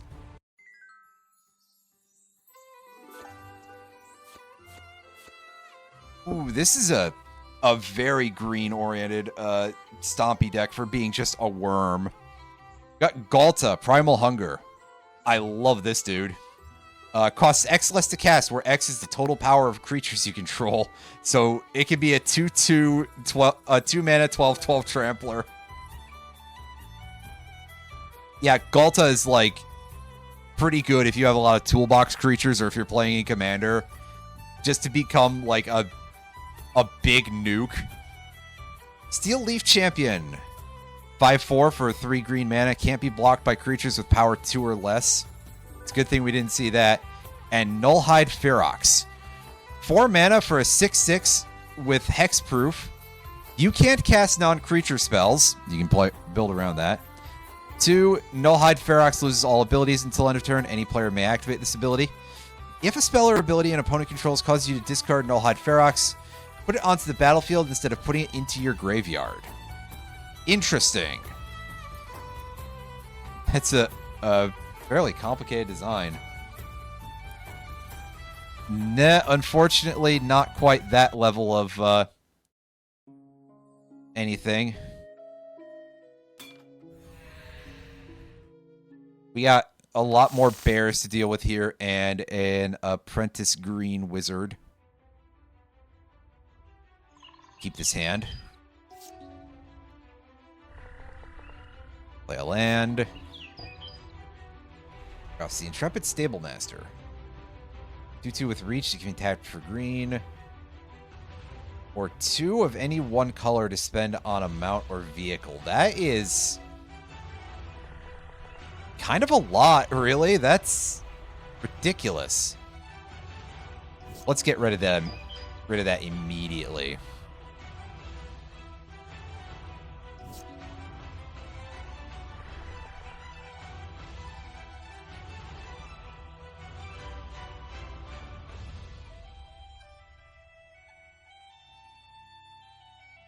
Oh no, that's a 4 mana spell. Whoops.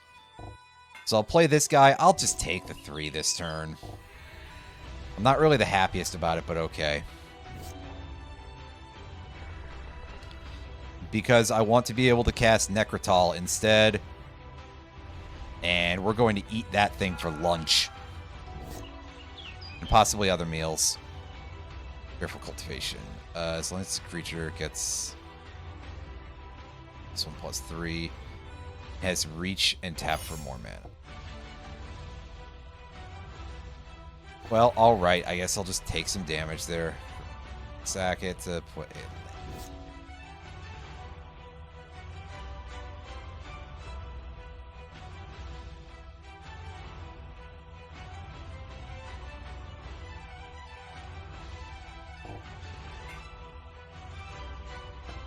Yeah, we'll tap that to kill off the Ravenous Daggertooth. The Drill once again becoming like a real all-star from this. Oh, the Universes Beyond sets being as good as they are sometimes makes me a little bit sad, but oh well. I guess the other alternative is for me to wish for Magic to put out really bad products constantly.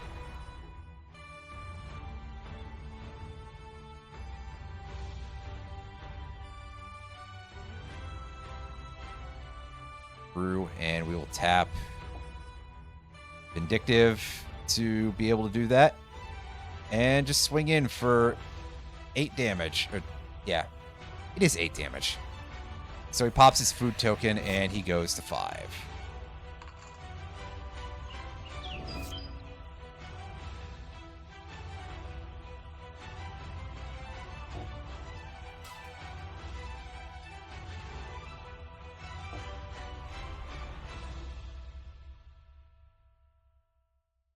I'll swing with just that. And that's kind of fine, actually. He gives it Death Touch, but whatever. I still gain the 2 life.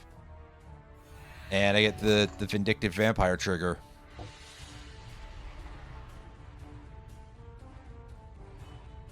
Orion Explorer giving you that green...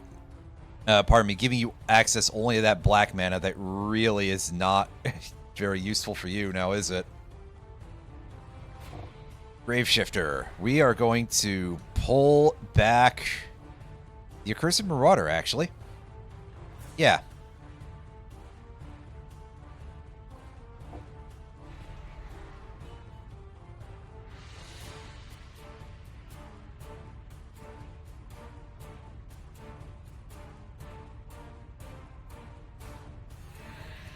And just for fun, let's crew the drill and swing in for massive, slightly more than is necessary amounts of damage, to put it nicely. Get a bunch of these. We saw Cursed Wayfarer, Bond Beetle. It's a 1-drop, 0/1. I just Bond Beetle your sister. Oh. Enters, puts on a +1/+1 counter on target creature. Selenite Druid, a 3-mana 1/1 that lets you sack a creature to turn all your force into 2/3 creatures until end of turn. Interesting. And by that, I mean probably wildly overcosted for what it does. 24 gold. And Carnacid. We saw Carnacid before when I was playing the earlier versions of Jamura Edition. It's a 6-mana 5/4 with trample that costs 2 to regenerate. This thing is Garbo now, but back in the day, it would have actually been kind of decent, at least in limited. Although, creatures back then... Grave Pact! Yes! Yes! Oh! Excellent, excellent, excellent pull. Grave Pact. Costs 1 and 3 black. Whenever a creature you control dies, each other player sacrifices a creature. This thing... they really need to reprint it again to drop the cost, because... Oh, God, fucking cardboard prices. This is one of those cards that's like, if you're playing black and you have any measure of control in your deck, or basically, if you're playing black at all, you play this card because this does so much for you. This gets you a ton of mileage. Let's see what else we got here. We got this Leonin Scimitar. It's a 1-mana equipment that just gives a creature a +1/+1. Kind of meh. Demon's Horn. Whenever a player casts a black spell, you may gain 1 life. That's alright, but I don't know if I'm going to bother with it. And Distress. Target player reveals their hand. You choose a non-land card from it. That player discards that card for only 2 mana, as opposed to... I think that's usually kind of a 3-mana effect, so that's neat.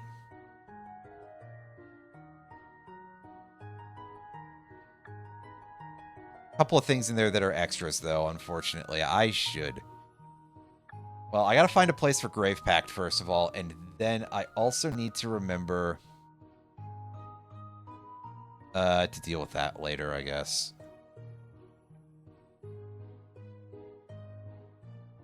Cards. I'm sure I've got something kind of, like, crappy that I can sub out.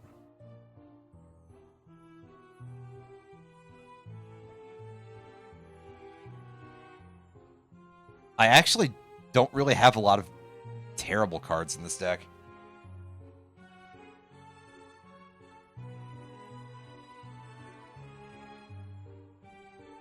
Which is a bit of a shock considering what we're looking at here. God, there's a bunch of shit in here that I just feel like I never draw also.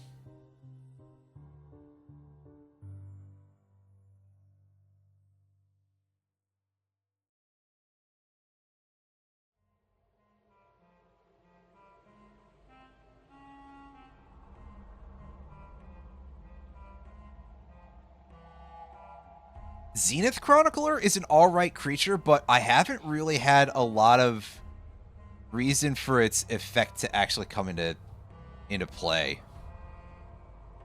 So, Yeah, that's actually going to get benched for now. Meanwhile, Grave Pact, get in here. That is like an all-time champion of utility things here. Now we got some more bears to fight. Duh, bears. And we're keeping our hand here.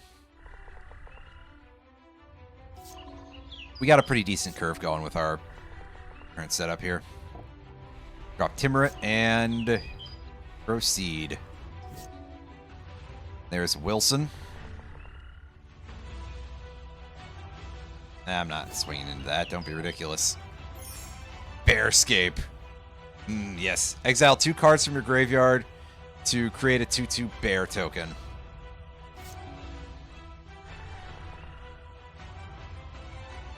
And here we go. We drop Grave Pact immediately.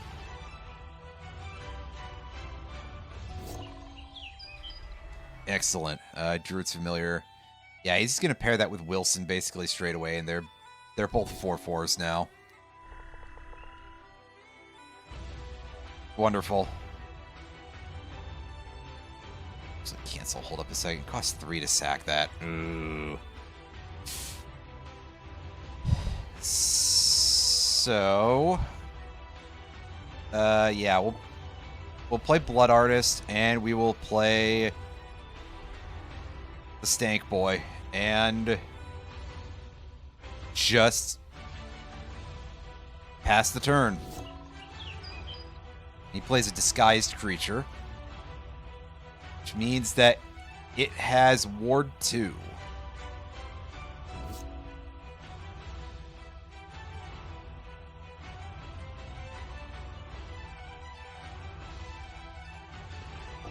Pay 4 and drop Necrotol.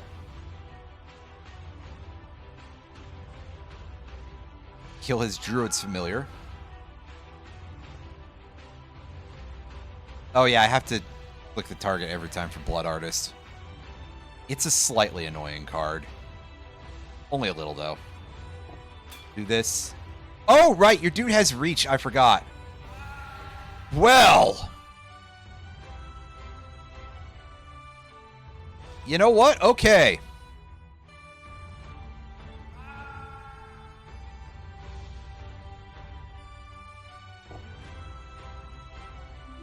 Stinkweed Imp already doing a lot of work, actually.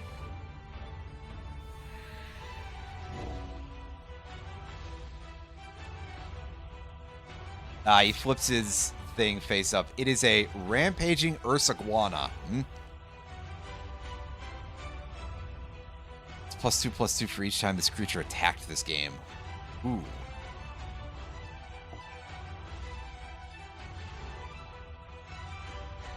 You are quite the meaty individual, and I didn't think to block there. I'm not going to dredge. But I am going to drop that guy.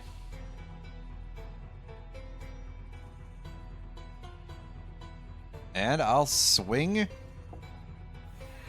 at the bear. And yeah, I'll just block that with Necrotol.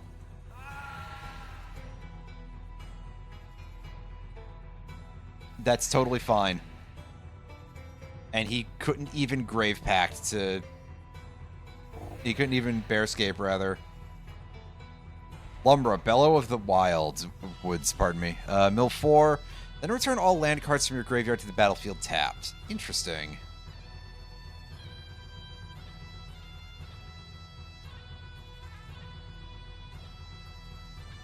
That'd be pretty solid in the deck that I like to play in that color scheme, which is Lord Windgrace. Pardon me, in Jund, which does a lot of that stuff. Yeah, target. Grave Pact. See, I told you, Grave Pact is just so good. I know we basically have kind of a variant of that already in Sothera, but why not have more, right?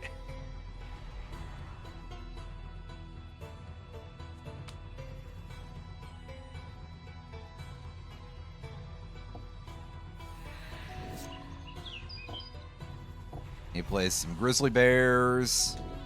Sapseep Forest. I am not going to revive Stinkweed Imp again.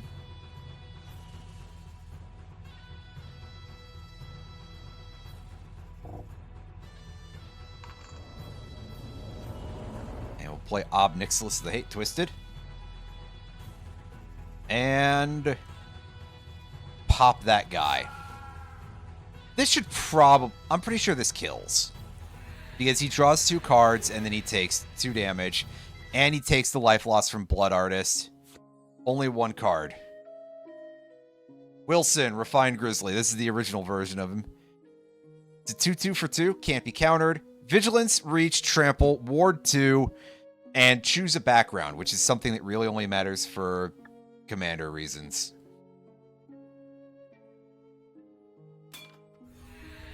But hey. Just a couple more bears. This is good enough for me.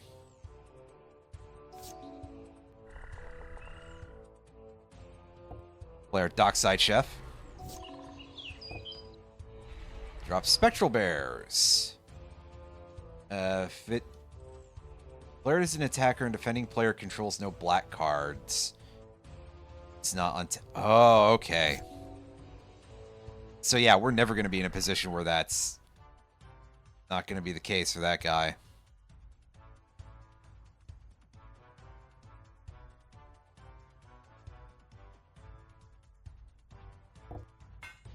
So that thing is just kind of a value card for this fella right now. Yeah, I guess I'll take 3. Ayula's Influence. You can discard a land card to create a 2/2 bear token.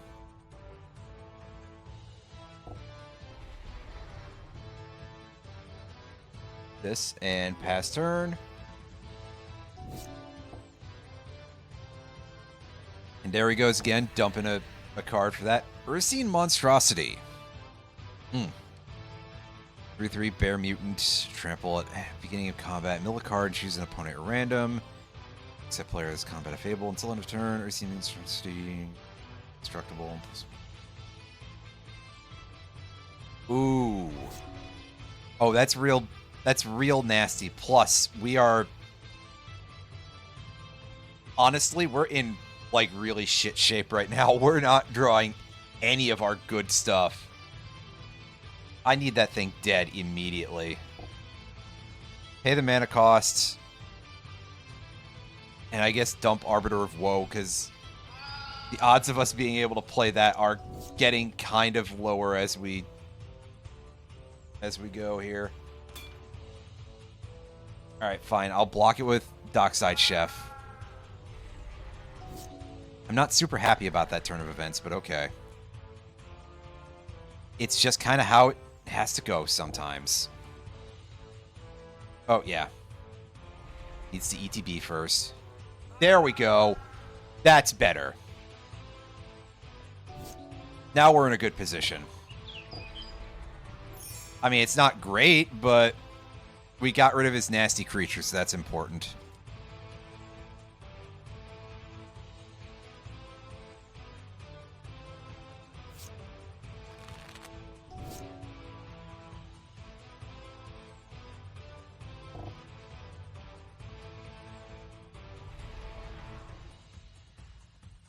I'll kill the Balduvian Bears, I guess. Discards a card to create another bear token. That's fine. Just gotta grin and bear it, you know. Ayula, Queen Among Bears. What does this do? Whenever another bear enters the battlefield under your control, choose 1. Put 2 +1/+1 counters on target bear. Target bear you control fights target creature you don't control.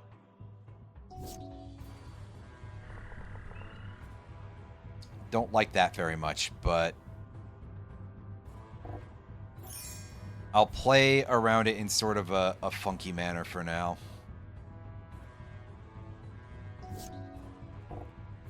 He plays Striped Bears, he draws a card, and he boosts the Mother Bear.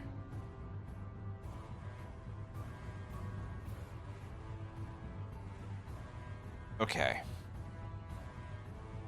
Okay. 9. It's 11. That's actually really good. I'm just going to play Gary, and we're going to solve, honestly, quite a lot of my problems for now.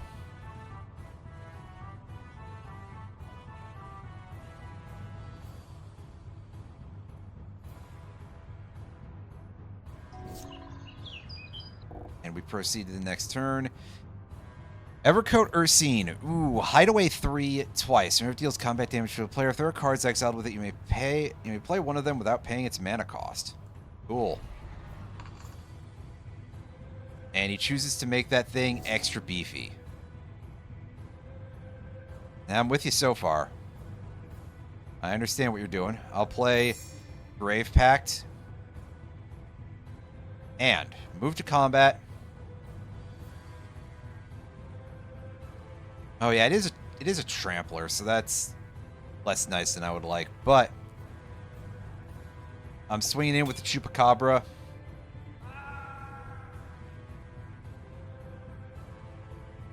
And we just automate those. Yeah, alright. So Thera, you give me a bear token.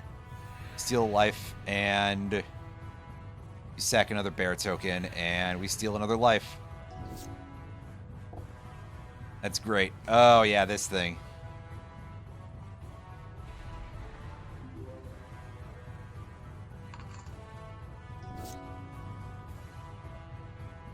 Well.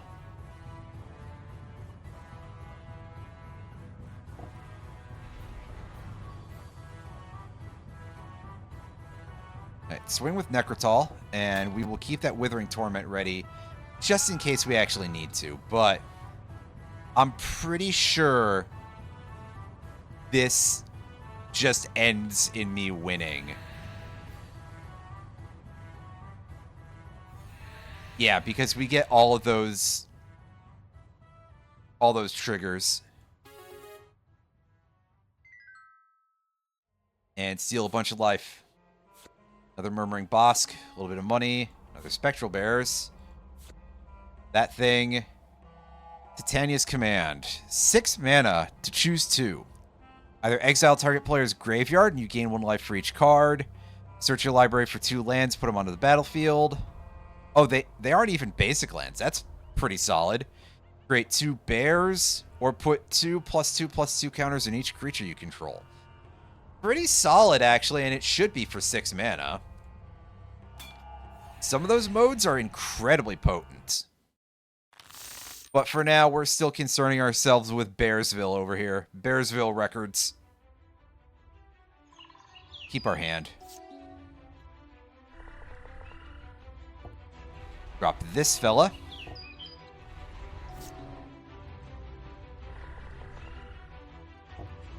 Play the Zulaport Cutthroat first.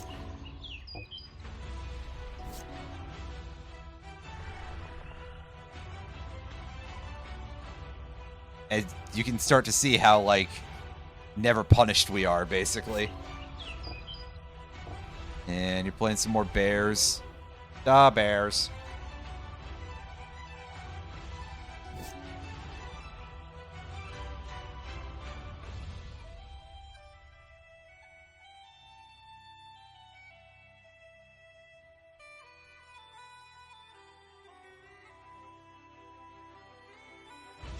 I'm actually going to hold back for now because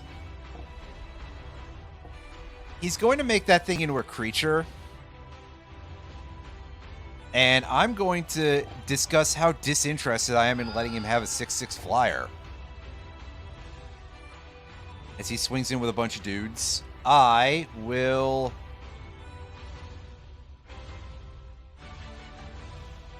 I'll kill Wilson first here, and, I mean, yeah, alright, we get some damage taken, but that's fine. We're able to deal with this. Play that guy. And then I just pass the turn. Bye-bye, Forest Guardian. 4/4 enters, reveal cards from the top of your library until you reveal a shrine card. It's legendary enchantment you control. Create a 1/1. And, yeah. I see.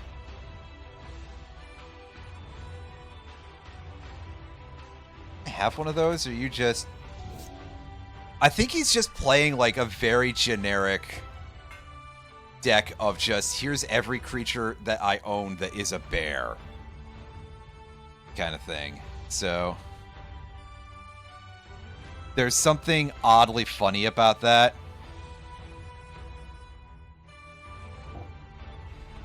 Drop a Stinkweed Imp. Pass the turn. Campfire. That is very useful.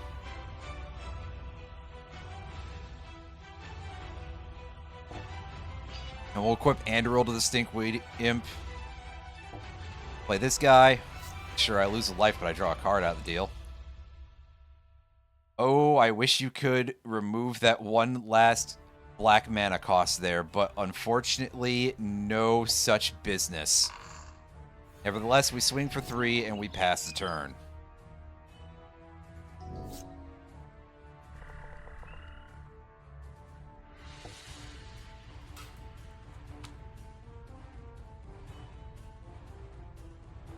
As this guy's one brain cell has to go, wait a second, what do I do here?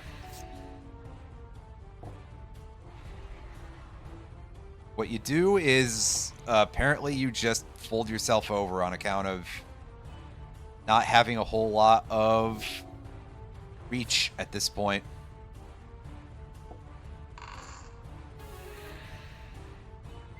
I hate to say it, but thank you, Random Universes Beyond card. Oh boy, the sheer amount of those Copper Host Crushers that we're getting. We're slowly raking in money through mediocre cards.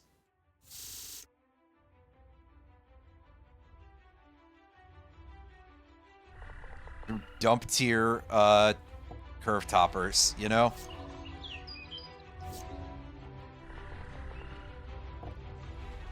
AKA the average green creature.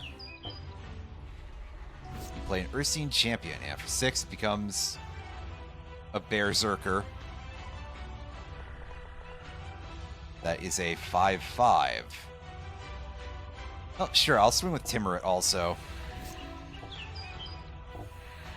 I feel decently safe right now. Rover Grizzly. Attacks while saddled. Creatures you control gain trample until end of turn. Gotcha. 5 mana. Oh, yeah, it's a cast Indulgent Tormentor kind of turn.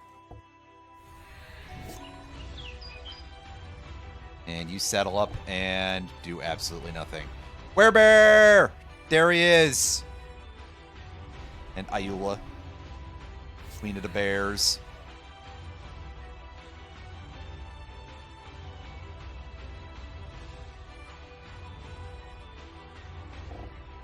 I will play the Ravenous Chupacabra.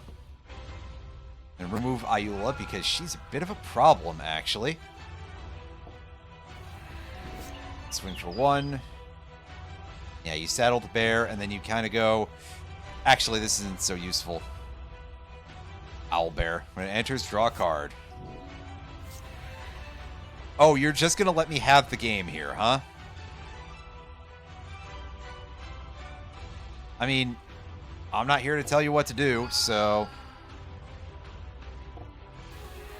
Hey. If this bear wants to make it easy for me, I'm okay with that. Bosco just a bit... Oh, I see. It's an avatar thing. I was going to say, that's a really odd magic choice, but no. Enters, create a food token for each legendary creature you control. Sack of food. Give your bear some buffs, and he gains trample. Fade from history.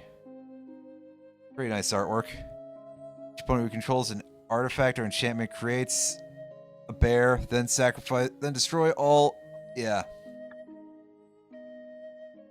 Interesting. Now, lastly, we take on the Hydra.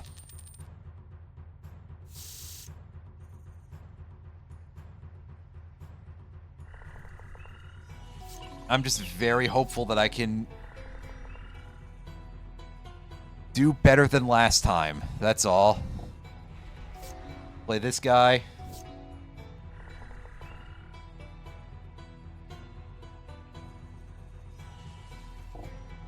Alright, drop the Commander Sphere and swing for 2. Mistcutter Hydra. Can't be countered. Haste, Pro Blue. Enters with X +1/+1 counters on it, so I take 1 damage. Oh well.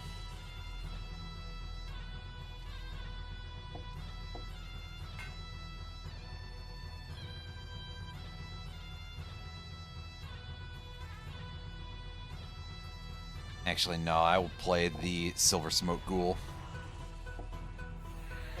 Just have a blocker for that thing.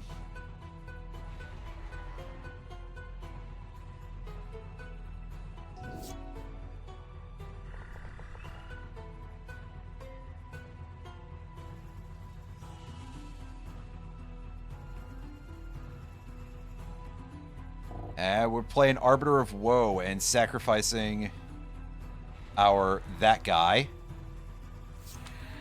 Do quite a bit of work there. And we pass the turn. Play Lifeblood Hydra. Enters, you gain life and draw cards equal to power when it... Okay. Well, sure. Vindictive Vampire. Bitter Triumph. I will pay the 3 life for this one. And target the Lifeblood Hydra. And you're out of here, champ. Swing for 5. Phyrexian Hydra. Ooh. This one works differently. This is a very strange creature. So, Scars of Mirrodin block did not have +1/+1 counters in it in order to try to, quote-unquote, reduce confusion at the board. That's not a thing they do anymore. So, it's a 7/7 with Infect. It starts big, and if damage would be dealt to it, instead prevent that damage and put -1/-1 counters onto it. So, basically, it takes damage permanently, but otherwise, it is a fat creature for the price. With Infect, which is rather infamously like one of the most powerful abilities in all of Magic.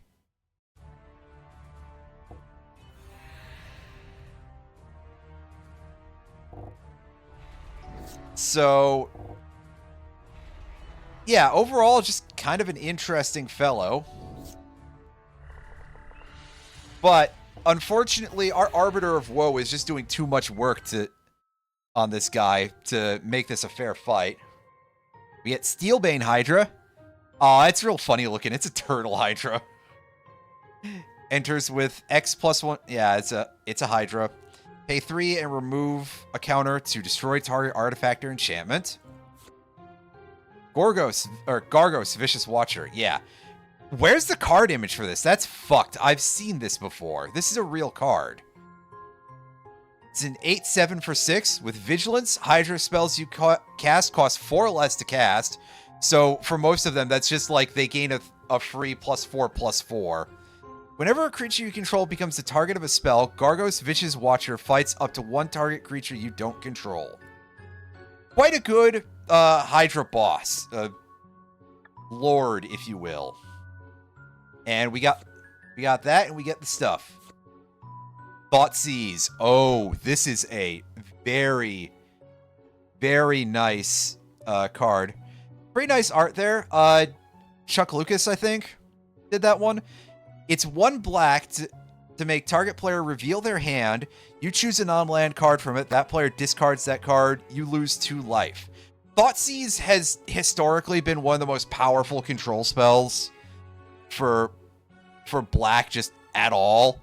This thing was a monster. When I started playing the game, and not long after, it was sitting at like $80 a card for a single copy of it. I don't know what it's at right now. In fact, I am going to Scryfall that real quick.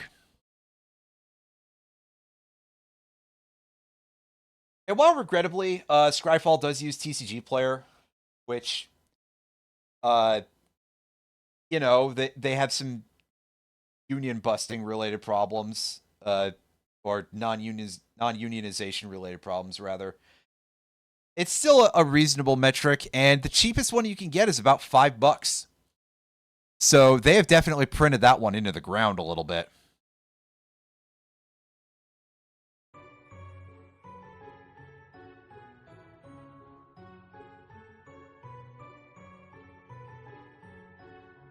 Paralyze. We saw this before, so I'm not even going to look at it.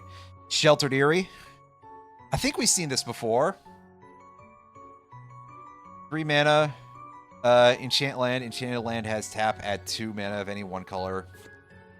Cut down. 1 black to destroy target creature with total power and toughness 5 or less.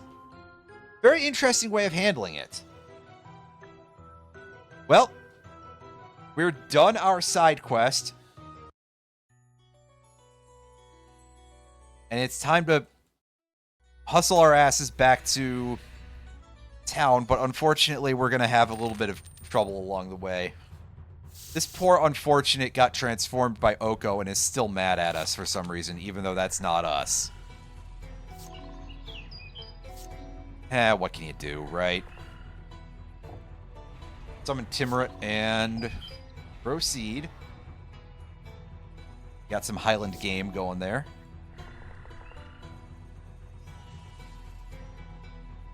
3 for a Relic of Legends. And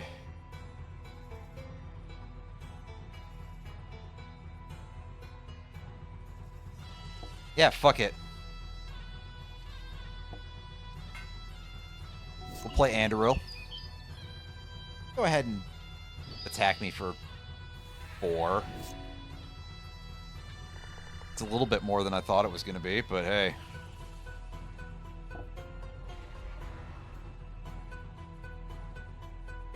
We'll equip that to Timurit because he is just a touch more durable. Swing for 2. Or 3, rather.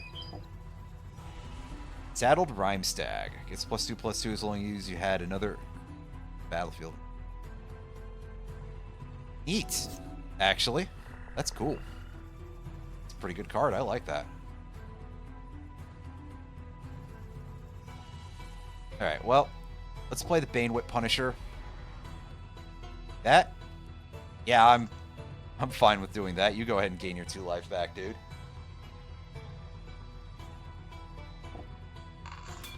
Make this swing, deal 5 damage, gain 5 life, and remove that stag, who's very unfortunate. Stampeding Elk Herd. 5/5 for 5. Whenever it attacks, creatures you control have total power 8 or greater. Creatures you control gain trample until end of turn. Sure. Sack the Accursed Marauder. And take the kill.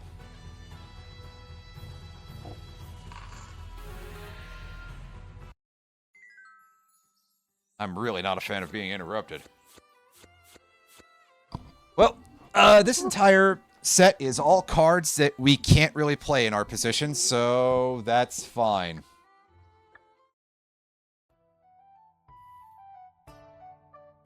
Just go right back to ignoring that, dude.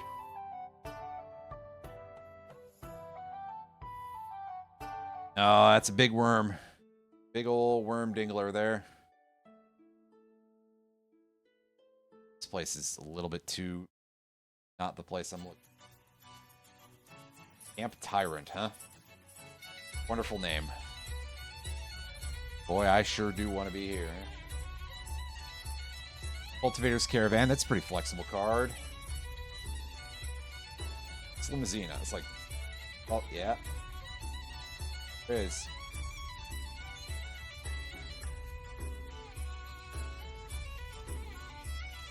Livewire Lash. Oh, that is kind of fun, but I don't have enough things to really take advantage of it.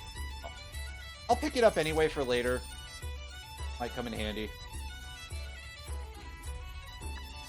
Again, depending very largely on if I'm able to actually find any of the cards I want to play. Corroding Dragonstorm. Don't play enough dragons for that.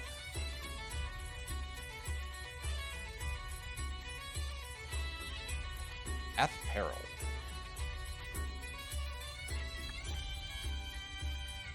There's some other card from Shadows, but Shadows over Innistrad is pretty rubbish. Oh no, I mean, that's a coercion effect that turns into a lobotomy effect for 3 mana. That's kinda alright. What I get for talking shit, I guess.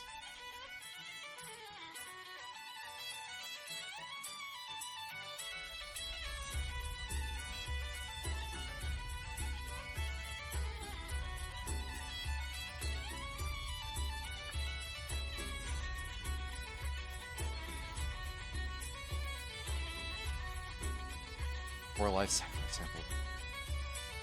And exile those cards down. Play those cards this turn and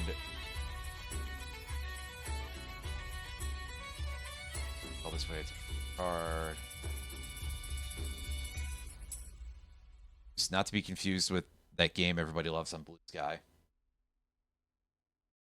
Bitter Thorn. This is Animus. This is a pretty nice card that I was looking at before.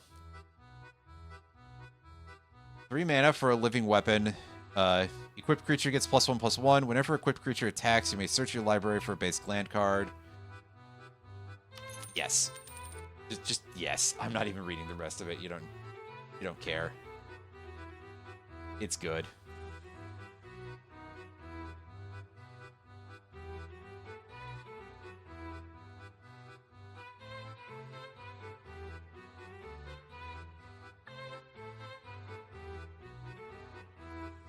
Some Bleachbone Verge. I might pick that up because Black White feels like it might still technically be on the table. I just admit that I'm trying to look for something different. Trying to look for mono-colorless. Game does not like the idea. To be fair, it is kind of in one of those, like, that's so fucking stupid. Why are you doing this? Sort of areas. So, alright, but also...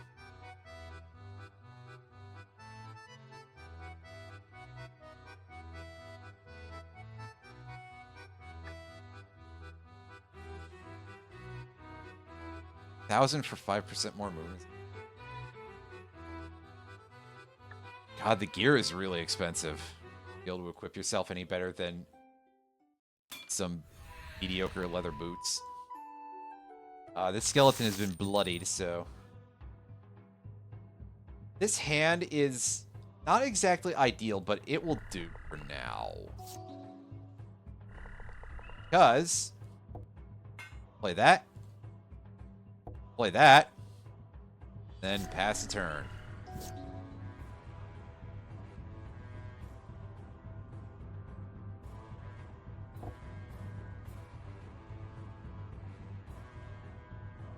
Go with humans, I guess. Tap our changeling. Tap our 1 mana to get Changeling Outcast going. Play this.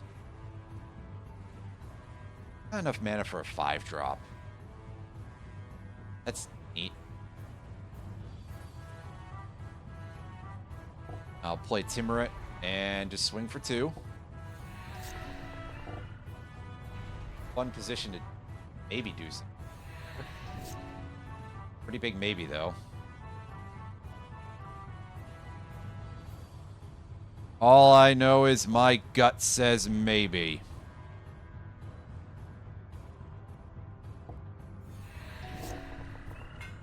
Crafted Exoskeleton.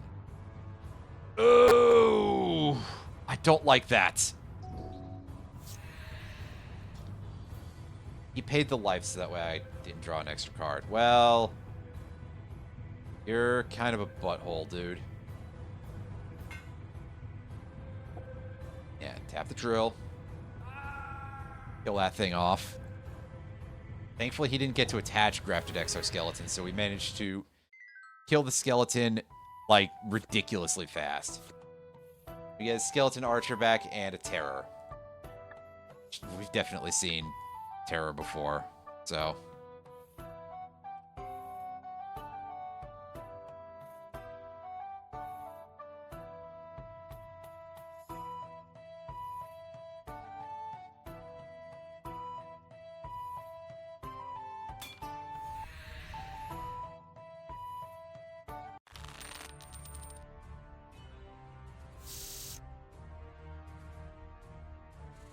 Yes, that's fine.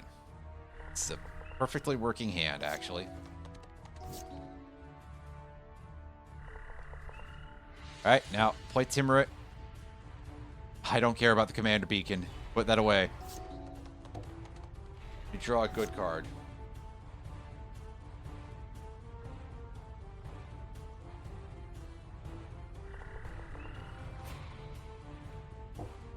Play a Mind Stone and play a Creeping Bloodsucker. Pass turn. Plays Field Marshal. Soldier creatures get +1/+1.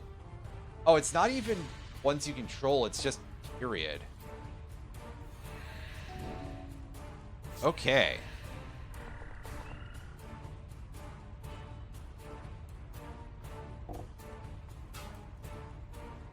Play the Sad Robot.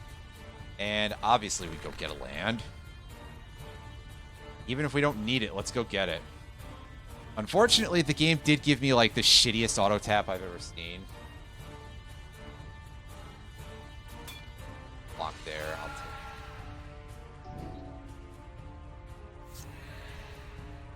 take the 3.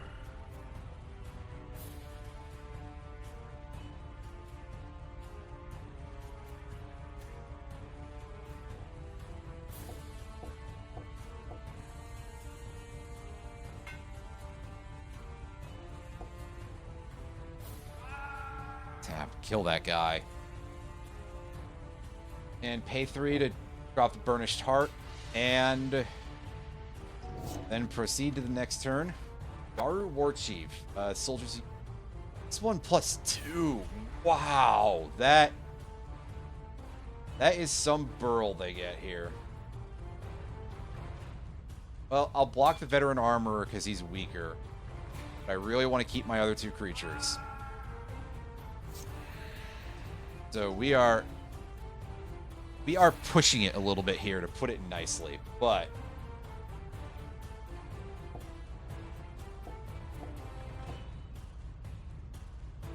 Phyrexian Rager goes to the bottom.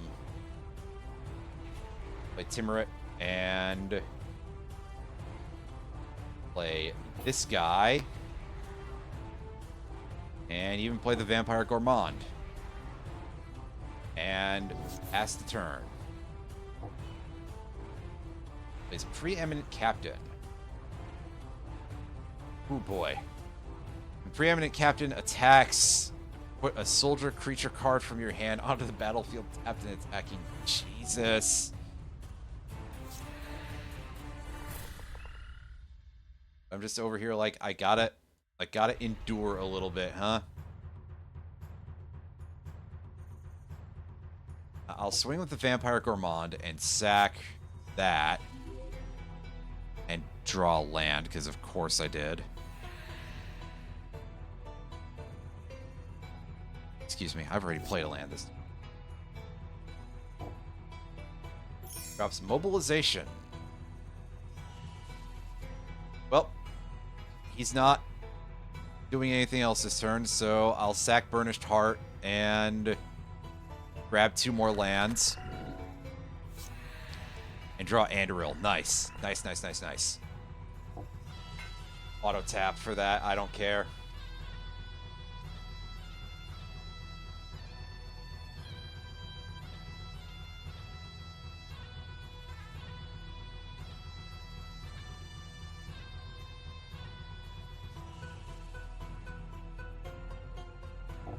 Once again, auto tap and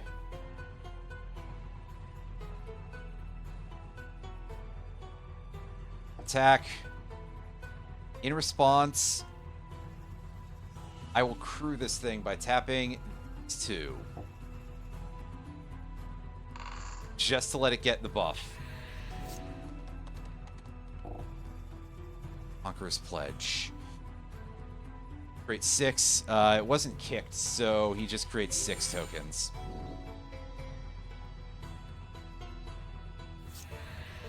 I still think I win, though. Like, just off the back of this. And in fact, just to be absolutely sure, I will boost that. And that, I have to admit, was slightly nerve-wracking, but he's worth a lot of cards. For a start, we've got a couple of these dudes we can dump. Field Marshal we already saw. Avon Brigadier. I think we've seen this one before. Path to Exile. Just exile a creature, and its controller may search for a basic land. Daring Skyjack. We've seen this before, sure. Star Charter. It's a Bat Cleric. 3/1 flying. At the beginning of your end step, if you gained or lost life this turn, look at the top 4 cards of your library. You may reveal a creature card with power 3 or less from among them. You drop Cure. Offer gift a card. Turn up to 2 target creature cards, each with mana. Or you can go 3 if you let your opponent draw a card. Cool. Griffin. Griffin Rider gets +3/+3 and has flying. Valley Rush Banneret. Makes your Kithkin and Soldier spells cost 1 less. And Veteran Swordsmith. Makes your other soldiers get +1/+0. Okay.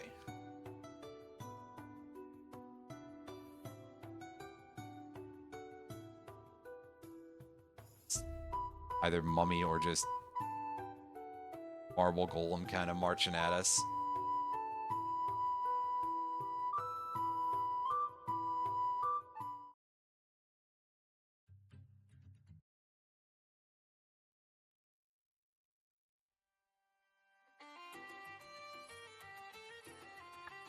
Nice. All right, we get some cards. We get 15 mana shards. We get Champion of Dusk. Draw X cards and you lose X life, where X is the number of vampires you control. Slimer and Stay Puffed.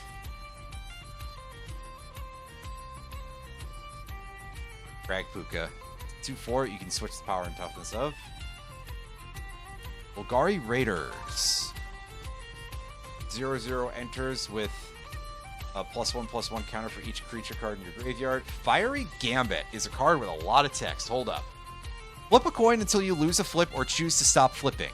If you lose a flip, Fiery Gambit has no effect. If you win 1 or more flips, Fiery Gambit deals 3 damage to target creature.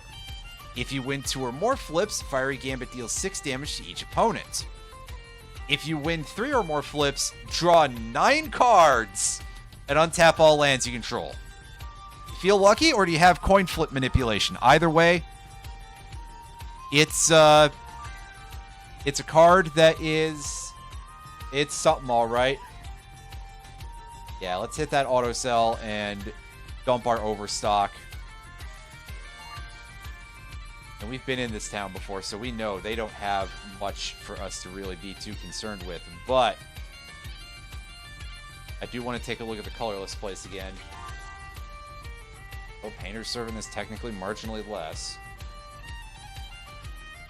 Well, nevertheless, none of this is really appealing to me. So, have 2 mana stones and give me a reroll. Oh, shit!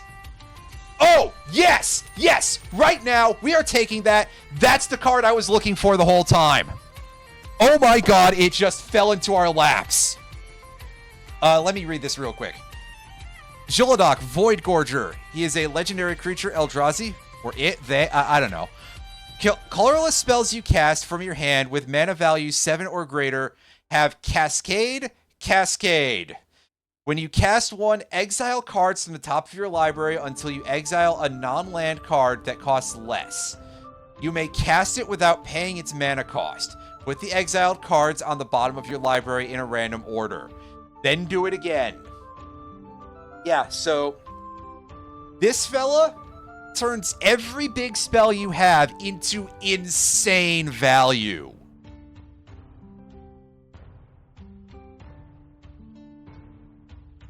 And seeing as how you're playing mono gray if you use him as a commander, you have great access to things like basically all of the artifacts that tap for multiple colorless mana.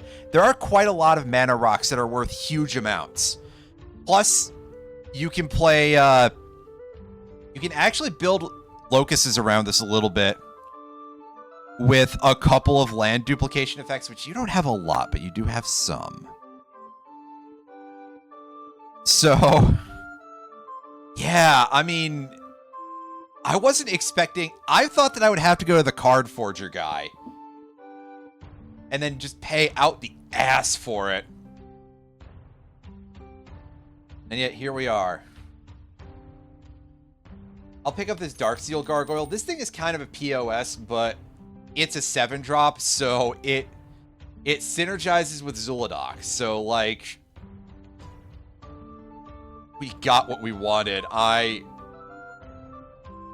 am amazed that we got what we wanted out of that.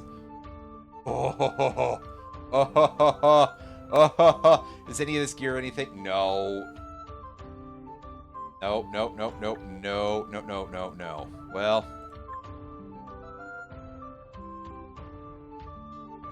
Well, boo diddly. Let's, I'll buy the Glimmer Post. Like I said, that's useful. Let's take another reroll here. We have a Crawling Barrens already, so that's not very helpful to us. Arn's Bastion, however, may actually be pretty good. And here, have some more shards, just for one more reroll. And we'll take a look around here. Throne of McKindy can charge up to kick a spell better, but I don't really need that too much.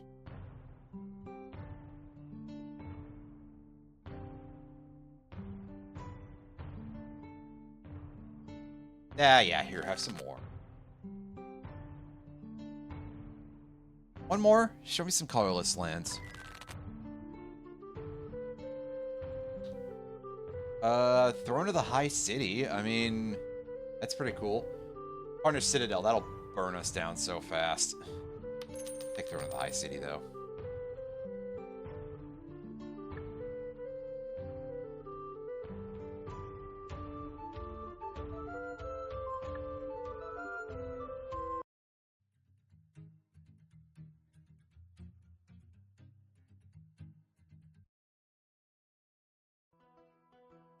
Check out one last town over here.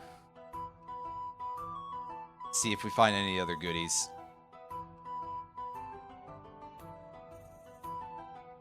2 stakes. Creatures with power 1 or less don't tap during the on tap steps. Arn Liberated. Oh, there he is. There's the boy. Arn Liberated is a lot of fun. I mean, he's not as gross as he used to be, and I don't really want to use that last ability too much, but hey.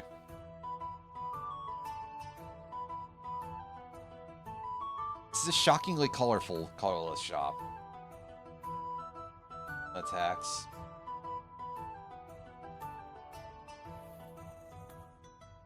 Interesting. I'll take it.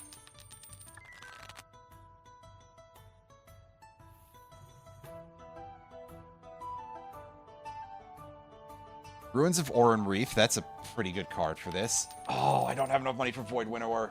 Fuck. Well, here's the upside to that. This place isn't going to re-roll. So that shouldn't be a problem. But hey, that, folks, I think that's gonna do it. And I cannot believe just fell right into our laps. Astounded.